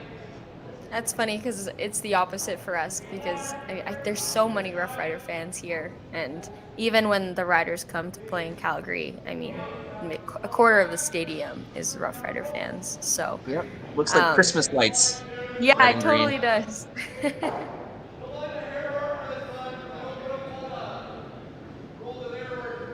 Yep, McMahon Stadium in Calgary, Alberta is the 4th biggest city in Saskatchewan on Rider away games. Oh, interesting. I didn't know that. It's a gross stadium though. It's old. It's so old. Yeah, there is some. I've heard that criticism. Oh yeah, we definitely need some updates here. It's not very hard to become the 4th biggest city in Saskatchewan. You need about 25,000 people in one place, and that's where. Gotta love Saskatchewan. Well, we do love our curling, that's for sure. And with the curling stadium technology in both Martinsville and Swift Current, hopefully soon to be a few more locations, Saskatchewan curling fans will be able to follow their favorite teams around the province and more. So what are do you know any of the other big events in Saskatchewan besides Martinsville, obviously, and Swift Current? What are the other go-to places? Well, there's some World Curling Tour events. The Nutana has one every year in Saskatoon. Saskatoon, I think, I would consider at this point the kind of curling capital in the province. They have the most competitive teams, it seems, right now, and between the Sutherland, Nutana, and Martinsville now hosting their events, that's probably the busiest area as far as big events are concerned. The Regina Highland has an event coming up. I'm not exactly sure when, but Regina Highland's got 6 sheets of very high quality curling ice. But other than that, North Battleford has a fine rink, and this is a Jerry question, to be honest. not too familiar, there is the Sask Curling Tour, which has been gaining quality over the years. Every year it gets a little bit better. But a lot of these teams, a lot of the top teams would be traveling quite a bit outside of province to get their World Tour points. Yeah, luckily, the provinces aren't too far apart. It's a quick swing over to Alberta or Manitoba, where the curling teams are all very competitive, and there's great opportunities to play new teams, which is one of my favorite things about not playing in your own province. Yeah, sure. Yeah, it's been a while for me. I played competitive in juniors, never winning the province or even really making a final, but holding our own in junior competitive. Then played some university playdowns. That's probably the most fun I've ever had curling, was playing against Brennan Botcher and Braden Muscowie and some of those big names. We would represent the U of R at Western Canadian Showdowns, played with Catlin Schneider at the only national competition we qualified for. I think we went 4-6 or 4-7, maybe. Something like that. Yeah, I love the idea of university curling. In Calgary, actually, this year, we have our first U of C curling team getting put together. Although I believe they had one a little while back, and then it kind of fizzled out, and now they are, redoing the program again, and it'll be exciting to see that, because Calgary has really, really been lacking on the university curling team stage. The school I go to is, we don't have a curling team, and they won't let us, which is really unfortunate. But it's awesome to see that U of C, such a big school, is doing that this year. Shocking, U of C wouldn't have an established curling program. Oh, shocking, completely. Yeah, especially with the way that U of A has done their program. You would think, that they would want to put that competition out there, but it's just hasn't been in the picture until this year. And Heather Rogers and Jocelyn Peterman and Brett Gallant are doing that this year.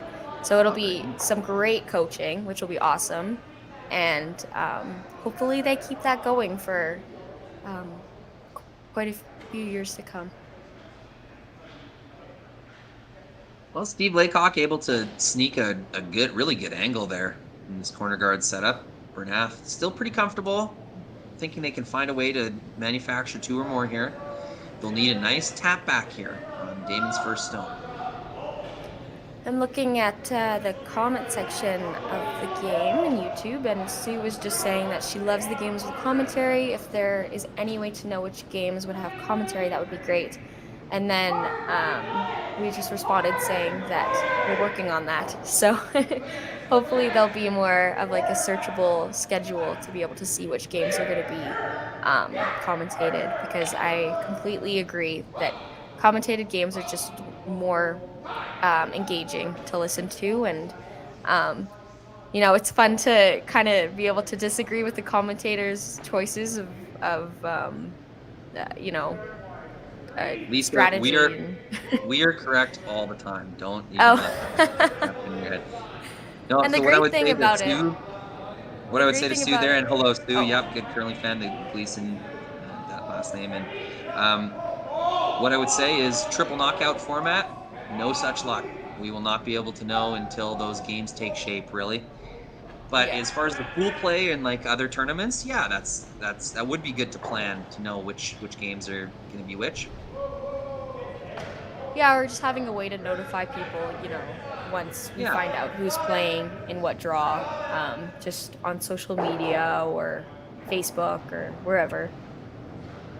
That's an end-saving shot from Steve Laycock. Daymond Bernath was able to make the tap back nearly perfectly, was able to roll almost to the point where there was no double available, but unfortunately just that inch that he was able to show Steve Laycock was enough for Steve to make good on that double takeout, eliminating the multi-score possibility for Team Bernath. That really takes the air out of your tires there when you've been working so hard all end to jockey for positioning, draw play to the outside, establish your 2-point setup on the outside. You can see Daymond kind of skating down. A little disappointed that they weren't able to make it work, but that's what happens when a team is just not missing, which Steve Laycock, their team right now, finding a nice stride here in the 6th end. Team Bernath with most of the pressure early in this game, able to force in the 1st end, score a deuce in the 2nd, and then steal in the 3rd. It was looking like Team Bernath was really the one taking the initiative here. But in the 4th end, some risky tactical decision making by Team Bernath, which had of course led them to their established lead, allows Steve Laycock to draw for 3, turn this game around. Since then, it has been Team Steve Laycock dictating the pace of this game. Yeah, they did an amazing job of, initiating some more rocks in play in order to get that little bit of a comeback, and a beautiful draw here right to the tee line to score Bernath their single point going into the 7th end.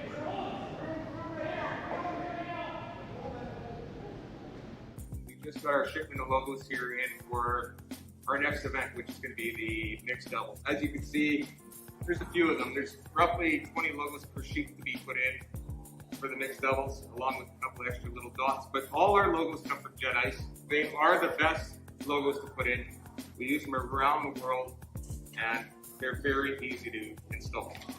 As you can tell, this is the center ice logo that's going to be going in for the world. This is about a 4-footer by 10. It's going to look like $1 million.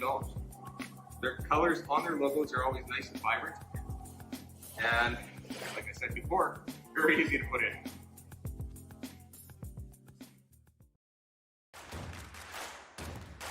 Imagine being able to stream every curling game from every sheet from any event, be it your Wednesday league game, bonspiel, or corporate event. Curling Stadium offers an all-inclusive streaming solution featuring high-quality cameras, ease of use, great reliability, and minimal installation. Offering your sponsors customizable ad space on your streamed curling games and being able to sell video packages to your corporate events for increased revenue. With Curling Stadium, you can stream to any device, be it your mobile phone, tablet, or computer. Push the feed to your desired platform, be it Facebook, YouTube, or any other social media. Curling Stadium is simply the way forward. Where it's commonplace in other sports to televise every game, we want to do the same. Curling is a global sport, and it's time it gets the coverage it needs. Make your curling club the next Curling Stadium.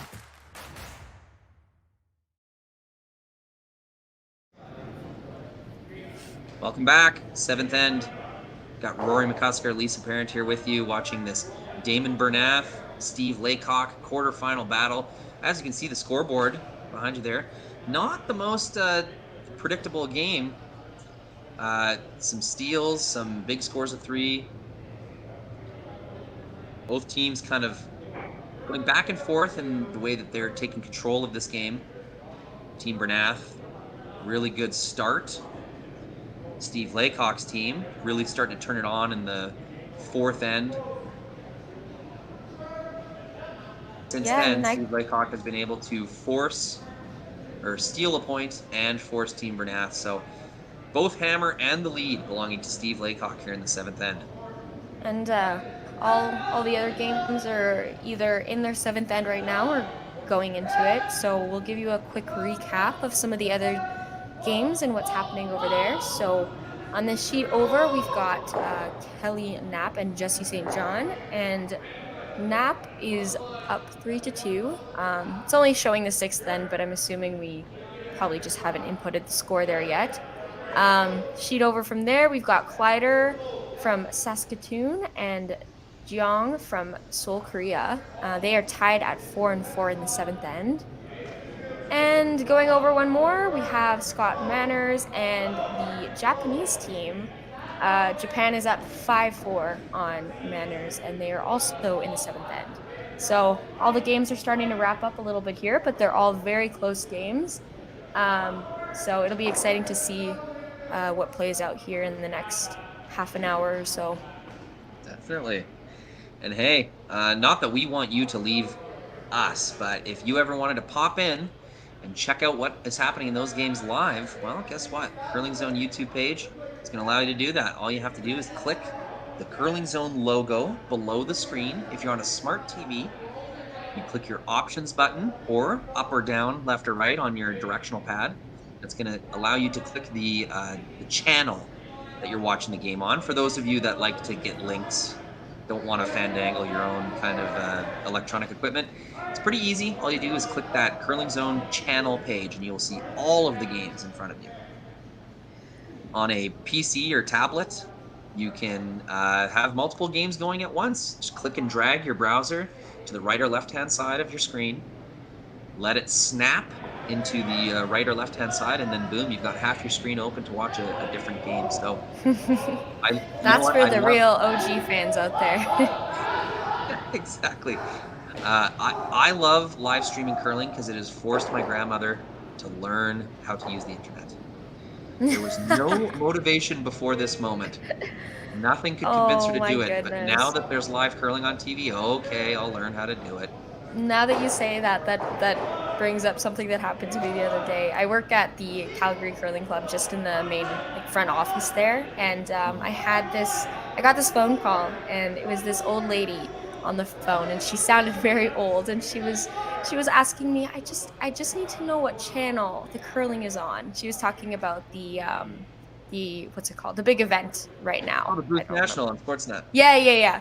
So she was like, oh, I don't know what channel it's on. And I was like, oh, of course. You got to call your local curling club and find out what channel the curling's on. I thought it was really cute. But I got about like 4 phone calls from this lady trying to help her work out where the curling was on. And it turned out it wasn't on at all because the baseball was on. So I felt horrible because I was trying to help this lady find where the curling was, and she was typing the channel number into the phone. I could hear like the buttons going. It was funny, but she was so sweet, and I loved getting that call. It made my day. Yeah, that's great. That's adorable. It is a little confusing, and you know what? For anyone who's legitimately asking themselves, yeah, why wasn't the curling on?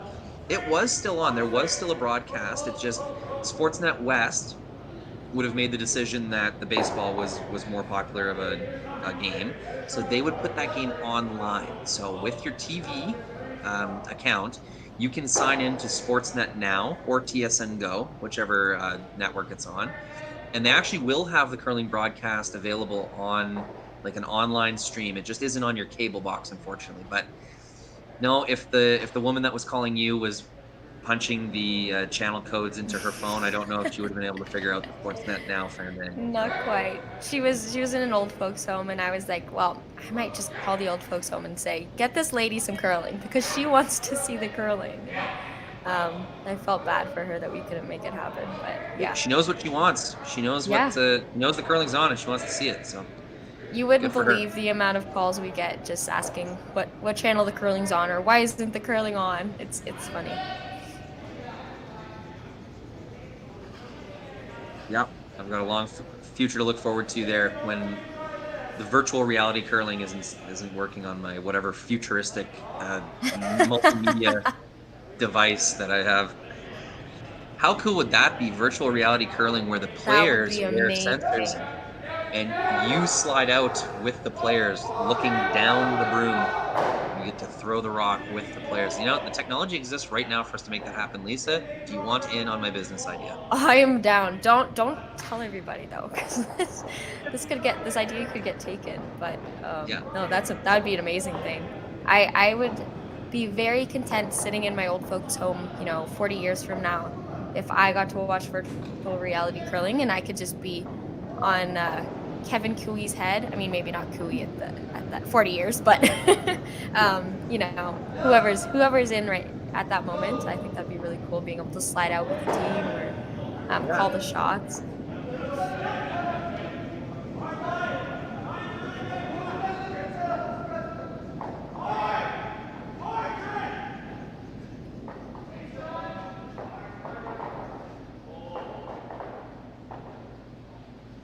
Seventh end here, Team Daymond Bernath.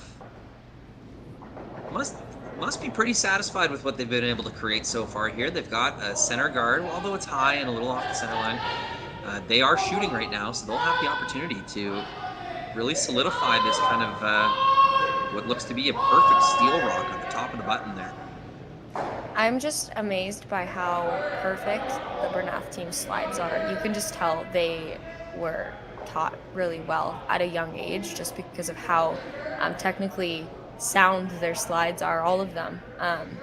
And it's awesome to be able to see with this broadcasting equipment, rather than just seeing the house, you're able to see what their slide looks like, what they do with their release. And it's awesome for the teams as well to be able to go back and kind of watch and see, what did I do on this shot? Because it's just a great view. I'm really glad that you noticed that. And as I got involved with the Curling Stadium Live, James, his background, it's actually, he's got a lot of experience with technology. Jerry's built many websites, managed many backends of that kind of digital technology. My contribution was that I had been taught, the way that you set up a visually consistent and appealing broadcast, and that's something I pushed for right away. Was, hey, let's rack these cameras right in on the hack as they slide, because there's so much little detail that you get from a nice quality camera zoomed in on the slide that even watching a curling game live, you don't get to see those little details you just described. Yeah, people with love this seeing technology, that, we're able for sure. to really just get into the mechanics of their slides. And what's really entertaining to me is how different everybody is.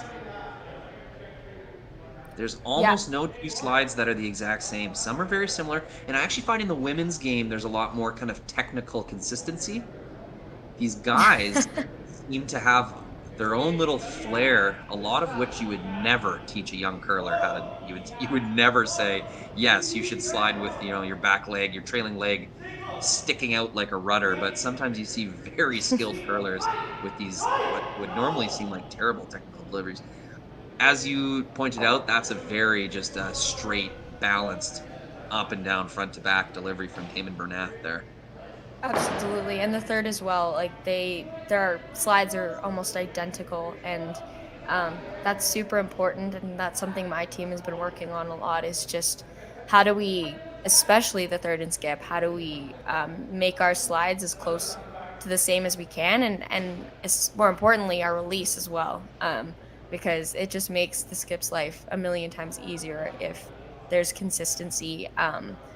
If the lead and second have their own thing going on, I find that's not as big of a deal. But when it gets to the back end, you kind of want that consistency, and in order to make those super, technical shots. No, it's a good observation. I think I agree. Damon's guard here is coming a little deep. It's going to tempt the Laycock team into a angle run back. I'm very interested to understand why they're taking the out turn here, the inside out turn. Are they, or are they just thinking it's going to fall? Yeah, I think it might be negative ice for Steve. It is, yeah. Oh, he's throwing a ton of weight. I think he just had the lift going on there, so. Very interesting. Yep, that's just kind of where Steve wanted the broom, I guess. Interesting. Just miss inside. No, I'm surprised they took that ice, because I haven't seen negative ice be taken all game. And I don't know, I guess he was thinking, I missed this tight, I peel the guard, that's fine. He never wanted to run it back into their own yellow there, so that's probably one of the considerations they took into calling that shot the way they did. That's a good guess. It's probably a combination of those factors. At the end of the day, Steve Laycock, the wily veteran, just understands his own throw, understands his own tendencies, and when a skip of that caliber and that much experience puts the broom down as a third, no questions asked. You just match it and let him do his thing. Absolutely.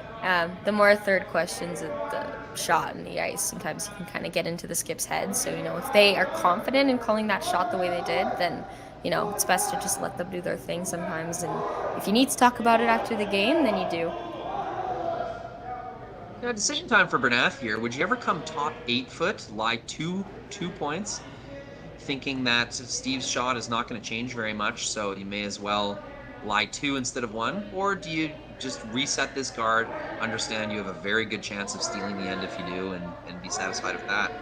Yeah, honestly, I don't hate doing a little bit of a Christmas tree action in there, so that it kind of puts the pressure on Laycock to make some type of shot. You know, if you Christmas tree that perfectly and you just tuck half of that rock that they just threw, then you really put the pressure on Laycock, and any shot they play is most likely going to be a hit and roll out to, keep the steal to 1. But I mean, it is a tougher shot to make. You have to make it perfectly, but I agree. I think going top 8 wouldn't hurt. I guess the thinking would be Laycock's shot likely won't change much unless, of course, what you said, they choose to just take one of them off and give up a steal of 1. Steve Laycock has always been very conscientious of the way that Hammer will trade back and forth throughout a game. His whole career, he's been very defensive of Hammer. Doesn't want to be scoring in the odd ends at the back half of the game. So what I'm saying here is I'm thinking Steve Laycock is fairly comfortable in a situation where they give up 1 point here. It will give them Hammer in the final end. Tie game scenario, and as the analytics will show you, it's a very high percentage chance of winning that game, over 80%, 85% for the men's game. So giving up a steal here, not the end of the world. Still slightly better odds if you score your point here, so they will prefer to do that if they can. But as long as they're only giving up 1, it's still a very comfortable 8th end scenario for Team Steve Laycock. I wonder how those analytics would change with the no tick on the center line guards rule. Be interesting to see. We are definitely going to see what that brings, and I'm pretty excited for that. Steal of 1? Yeah, very tough shot for Steve Laycock there, although it looks like that rock would have curled enough to catch a piece of the button. They aren't able to get the weight there. It's a steal of 1 for Team Daymond Bernath. Going into the 8th end, Steve Laycock will have Hammer to decide who moves on to the semifinal in this S3 Group Curling Stadium Series in Swift Current. Had some questions about if our houses are painted or they logo. Our events are always painted houses, but in the future coming out, I'm pretty sure we're going to be going to all logo houses. They're a great revenue source for any curling club. You can get your advertisements on there, and usually after the first year, the houses are paid for. It's all free money for you. So hopefully check Jet Ice out for your future in-house logo.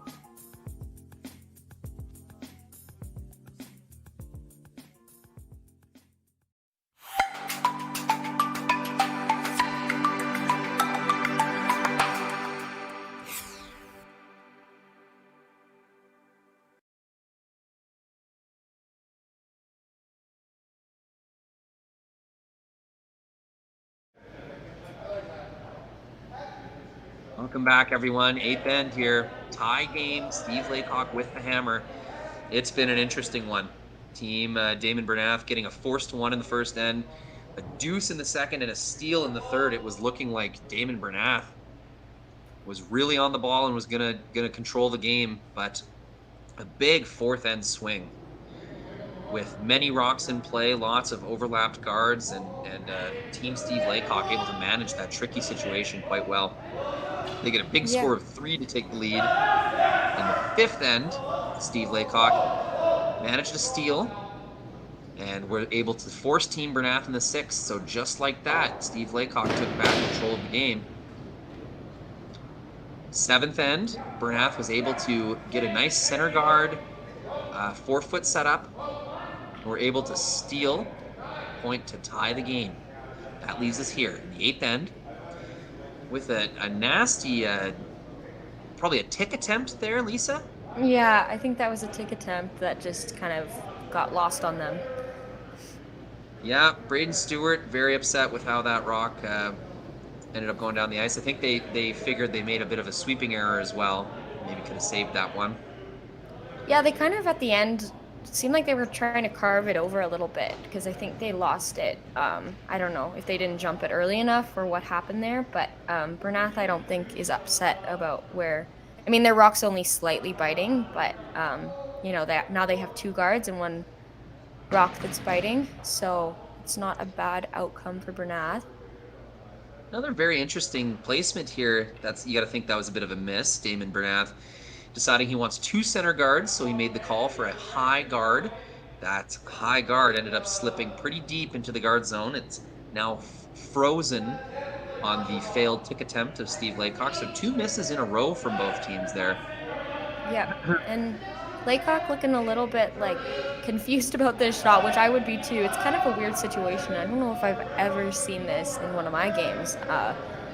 Frozen to the opposition rock on the center line. Yeah, I don't know exactly what I would do here, but it seems like he's trying to just tick the red over a little bit and potentially kick their rock into the house. I think this is a straight removal. Keep in mind, Steve Laycock can remove their own guard from the guard zone. They cannot remove the red one, but they can remove their own yellow. So they will go clap, clap. Yeah, that was a nice Somewhat shot. of a hybrid modified tick type situation. I don't really know what to call that one, Lisa. It was cool though. I liked it. It was a good call. Cool. Got a board weight, control weight. I'd call that more kind of board. They are able to get the Bernath guard out of the line of action. Daymond Bernath will have to replace this rock. It was almost an easier tick situation for Laycock just because you could hit that rock pretty hard and not lose the opposition rock. So it was kind of a give and tick in a way. It was hard to miss that. So we were talking earlier in the game about the importance of lead stones and just how much the development of the game has really made lead you can't slouch at this position. Gone are the days where you and a third could just rope in 2 of your buddies to curl and you could survive like that just having a front end, only making half their shots. No, especially in the competitive world where these tie game scenarios come down to the 8th end, the management of the free guard zone is absolutely critical. Yeah, and it'll become even more critical once that center line rule comes into play. I think like we were talking about this earlier, so some of this is repeated stuff, but just engaging the lead and forcing them to put their rock on the center line so that the other team can't tick it. It's gonna make it more interesting for sure. Now Team Bernath unable to survive that free guard zone period, and by that I mean unable to maintain either of their lead stones in the free guard zone down the middle, which is where they would need those guards to end up if they want to have a realistic, reasonable chance of stealing the game without getting a flat-out miss from their opponent. Now, with the free guard zone complete, they will have to hope for some type of jam or nosed peel or some type of significant miss from Team Steve Laycock. If Team Laycock can throw 5 good peels down the ice here, their skip is going to have a very open opportunity to win the game with this final rock. Yeah, and the draw path is looking really good right now. Having, sometimes with the take shots, you can end up kind of killing your draw path on your last shot, but just that one corner guard on the right side there, it's not going to cause any issues for Laycock on their last, which is really good. And beautiful peel here, nice and easy, kind of automatic for this team. Yeah, they were on the outside edge of that rock, but with that kind of weight, if you contact even half an inch of the stone, it's going to go flying. So that's all he needed. And one thing I actually wanted to bring up earlier was I believe it was Bernath I saw doing the new sweeping technique where you kind of flip your broom head when you're trying to get it to curl and kind of sweep it the long way. I don't know if that made sense, but I think I've seen what you're talking about. Is that where they face back towards the shooter and sweep kind of into the rock? No, actually, I think it's called, I want to say slicing or something, but they kind of, how they have their broom heads sweeping kind of the wide way? They flip their Yes. broom head, so it's kind of, I guess, I want to say horizontal with the rock, and I saw Swedish and Swiss teams doing that about yeah. 3 or 4 years ago, and I wondered what the Oh heck yeah. they were doing. Yeah, so And that's, I guess, becoming more popular. I think Team Holman was doing it this weekend at the Boost National. I want to say Anderson as well was doing it. Some of the men's teams were, and so it's becoming a bigger thing. And I think I saw Bernath doing it. I don't remember if Laycock was also trying it out as well, but it's interesting, and it's supposedly supposed to get the rock to curl more when you flip your broom head the long way around. And apparently, now I don't know if this is true or not, it also slows down the rock a little bit because it's kind of creating cuts in the ice that are straight across, and your rock is having to kind of like hop over those little scratches in the ice. Obviously, these are all minuscule scratches, but yeah, it'll be interesting to see what teams pick up this new sweeping technique. Yep. One of the most interesting storylines in curling is how long curlers went without fully understanding the properties behind sweeping, understanding what the effect their brooms, the surface, the type of broom they used. You know, it used to be my Olympic gold medal winning mother told me as I was growing up curling, this is after she had won the Olympics, it doesn't really matter what if you use a hair broom or a synthetic broom, it's all just preference. It's whatever feels comfortable in your hand. That's an Olympic gold medal winning curler not understanding the effect that they're having. And actually, if you go and look at old curling highlights, you will see sweepers sweeping on the wrong side of the rock with a hair broom, thus encouraging that rock to curl as they're calling out a sweep call, trying to keep the rock straight. Highlight level shots. Some of the most impressive shots you've ever seen with the wrong side of the rock being swept. Yeah, I've seen so many instances of that, like hair broom sweepers curling the rock. They still usually make the shot, but the sweeping in that scenario was useless, and it was actually negatively impacting. It was actually detrimental to the success. Yeah. So at the end of the day, it was just a workout for the sweepers, and that was all it was. But I mean, I don't blame them. I didn't understand the concept of directional sweeping for a really long time. So it's what my mother would say in defense is that ice in those days was considerably frostier, and so even though you were kind of directionally sweeping, you still were clearing frost. You were making the rock go further, faster, and maybe you were clearing debris that would have then kind of caught on the surface of the rock and made it curl even more. So the defense to that is you still are clearing the path for the stone at a time, where ice was significantly frostier and had more debris. Yeah, that does make sense. Hair brooms were something that I remember when directional sweeping first became a thing, or maybe just slightly before, we would use the hair broom to just break down that frost, especially during practice, because it made a huge difference in just keening up the ice. So that was definitely something that we tried doing earlier on before directional sweeping became a huge thing. And then I remember when we still used the hair brooms, we would do one hair broom and one synthetic broom, and we would, curl the rock with the hair broom and keep it straight with the synthetic broom. And it was just a whole bunch of changes going on to finally get us to these, sanctioned broom heads that everyone uses in competition. That's pretty interesting. Yeah, that's good management of your tools that you had. Yeah, and I think teams are still doing that. I see Sue in the comments. Chelsea Carey calls it knifing, that technique you were describing. Yeah, okay. Yeah. Now that she says that, that is completely correct. So, Team Bernath, the end has progressed as predicted.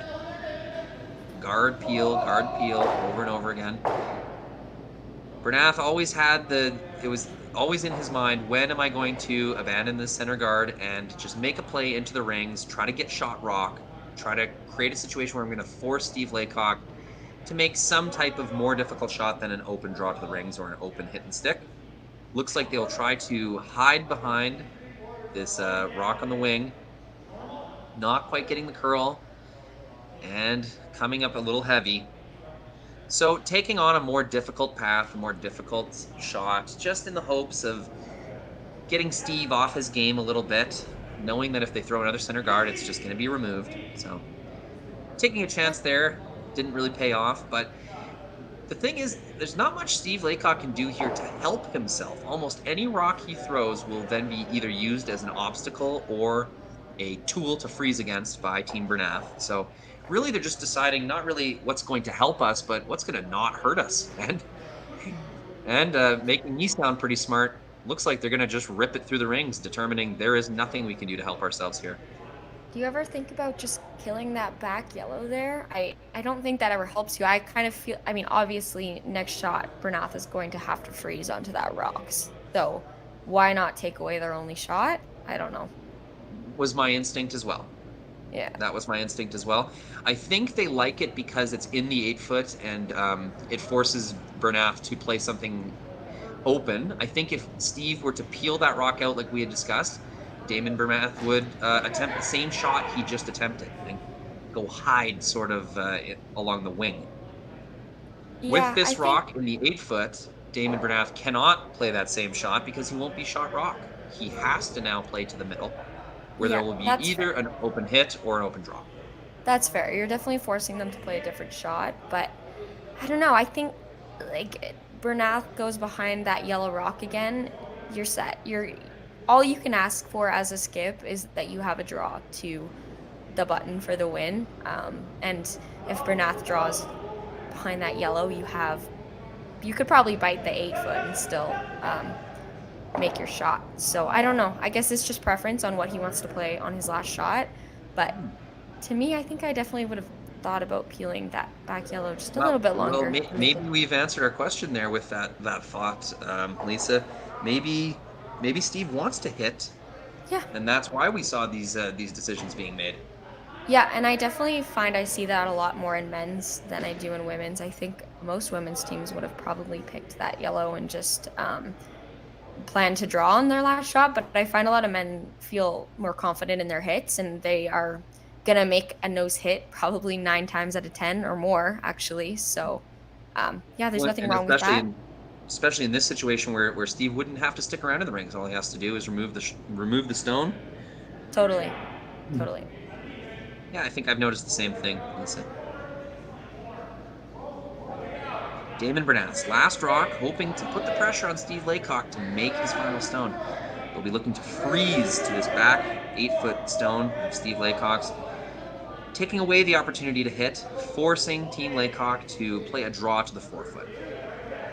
Sweepers are on this one right away. Yeah, and they're carving it over a little bit. They've got the wide sweeper tight here. Must be a little bit wide. Well, coaxing quite a bit of curl out of it if they can just get that weight where they need it. And it will come up shy. Some good work by the sweepers to get it that far. Yeah, and no question here with Laycock, they are playing the hit. Probably going to throw peel weight at it, just get rid of that rock. And I think you're right about he wanted to play this shot on his last. He didn't want to play the draw, and that's fair. If you aren't super confident in your draw weight, then play what you want to play.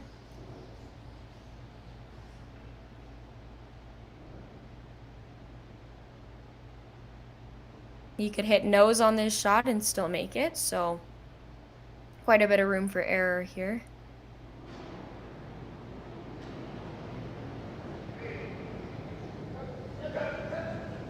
Kind of a softer release, allowing this rock to curl a little bit. We'll manage it with sweeping. No problem. Removal of the stone means 2 points in the win for Steve Laycock. They will advance here in the S3 Group Curling Stadium Series to the semifinal, where they will play the winner of Jesse St. John and Kelly Knapp. That'll be at 1 p.m. Mountain Time, Saskatchewan and Alberta time. Lisa, it was a blast. Yeah, it was awesome. I'll give you guys a quick update on the game that they'll end up playing. Jesse St. John at 2 and Kelly Knapp at 5. So they're going into the 8th end, and St. John has hammer. So they're going to need 3 points here to tie. 4 points to win. So potentially looking at maybe an extra end or a win for Kelly Knapp. So we'll see how that game plays out. And yeah, thank you so much for having me on the live stream with you today. I appreciate it. It was my pleasure, and I'm sure we'll be seeing and hearing more of you as the season goes on. Yeah, and check me and my team out on the live stream next weekend. We're excited. Hey, can't wait to watch. Well, thanks, audience. Feel free to jump over to one of those other games being broadcast live here, and in either case, we'll see you later today for the semifinal men's and women's event here in Swift Current. Bye-bye. Bye.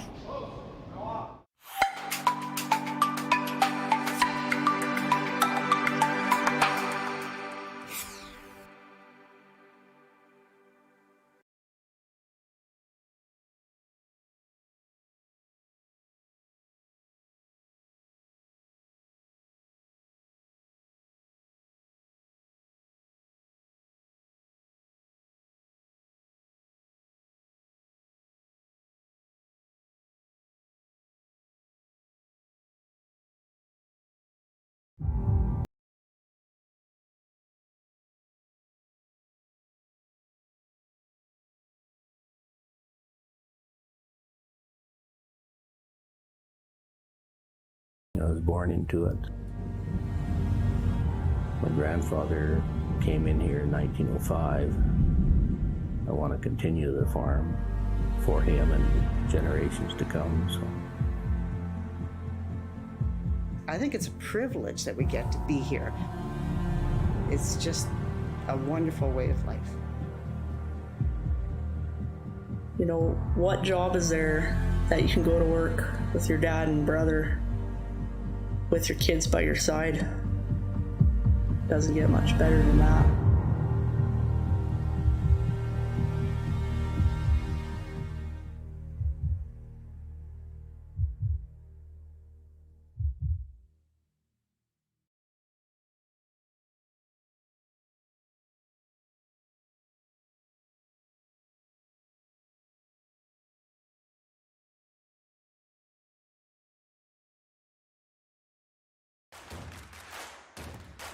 Imagine being able to stream every curling game from every sheet from any event, be it your Wednesday league game, bonspiel, or corporate event. Curling Stadium offers an all-inclusive streaming solution featuring high-quality cameras, ease of use, great reliability, and minimal installation.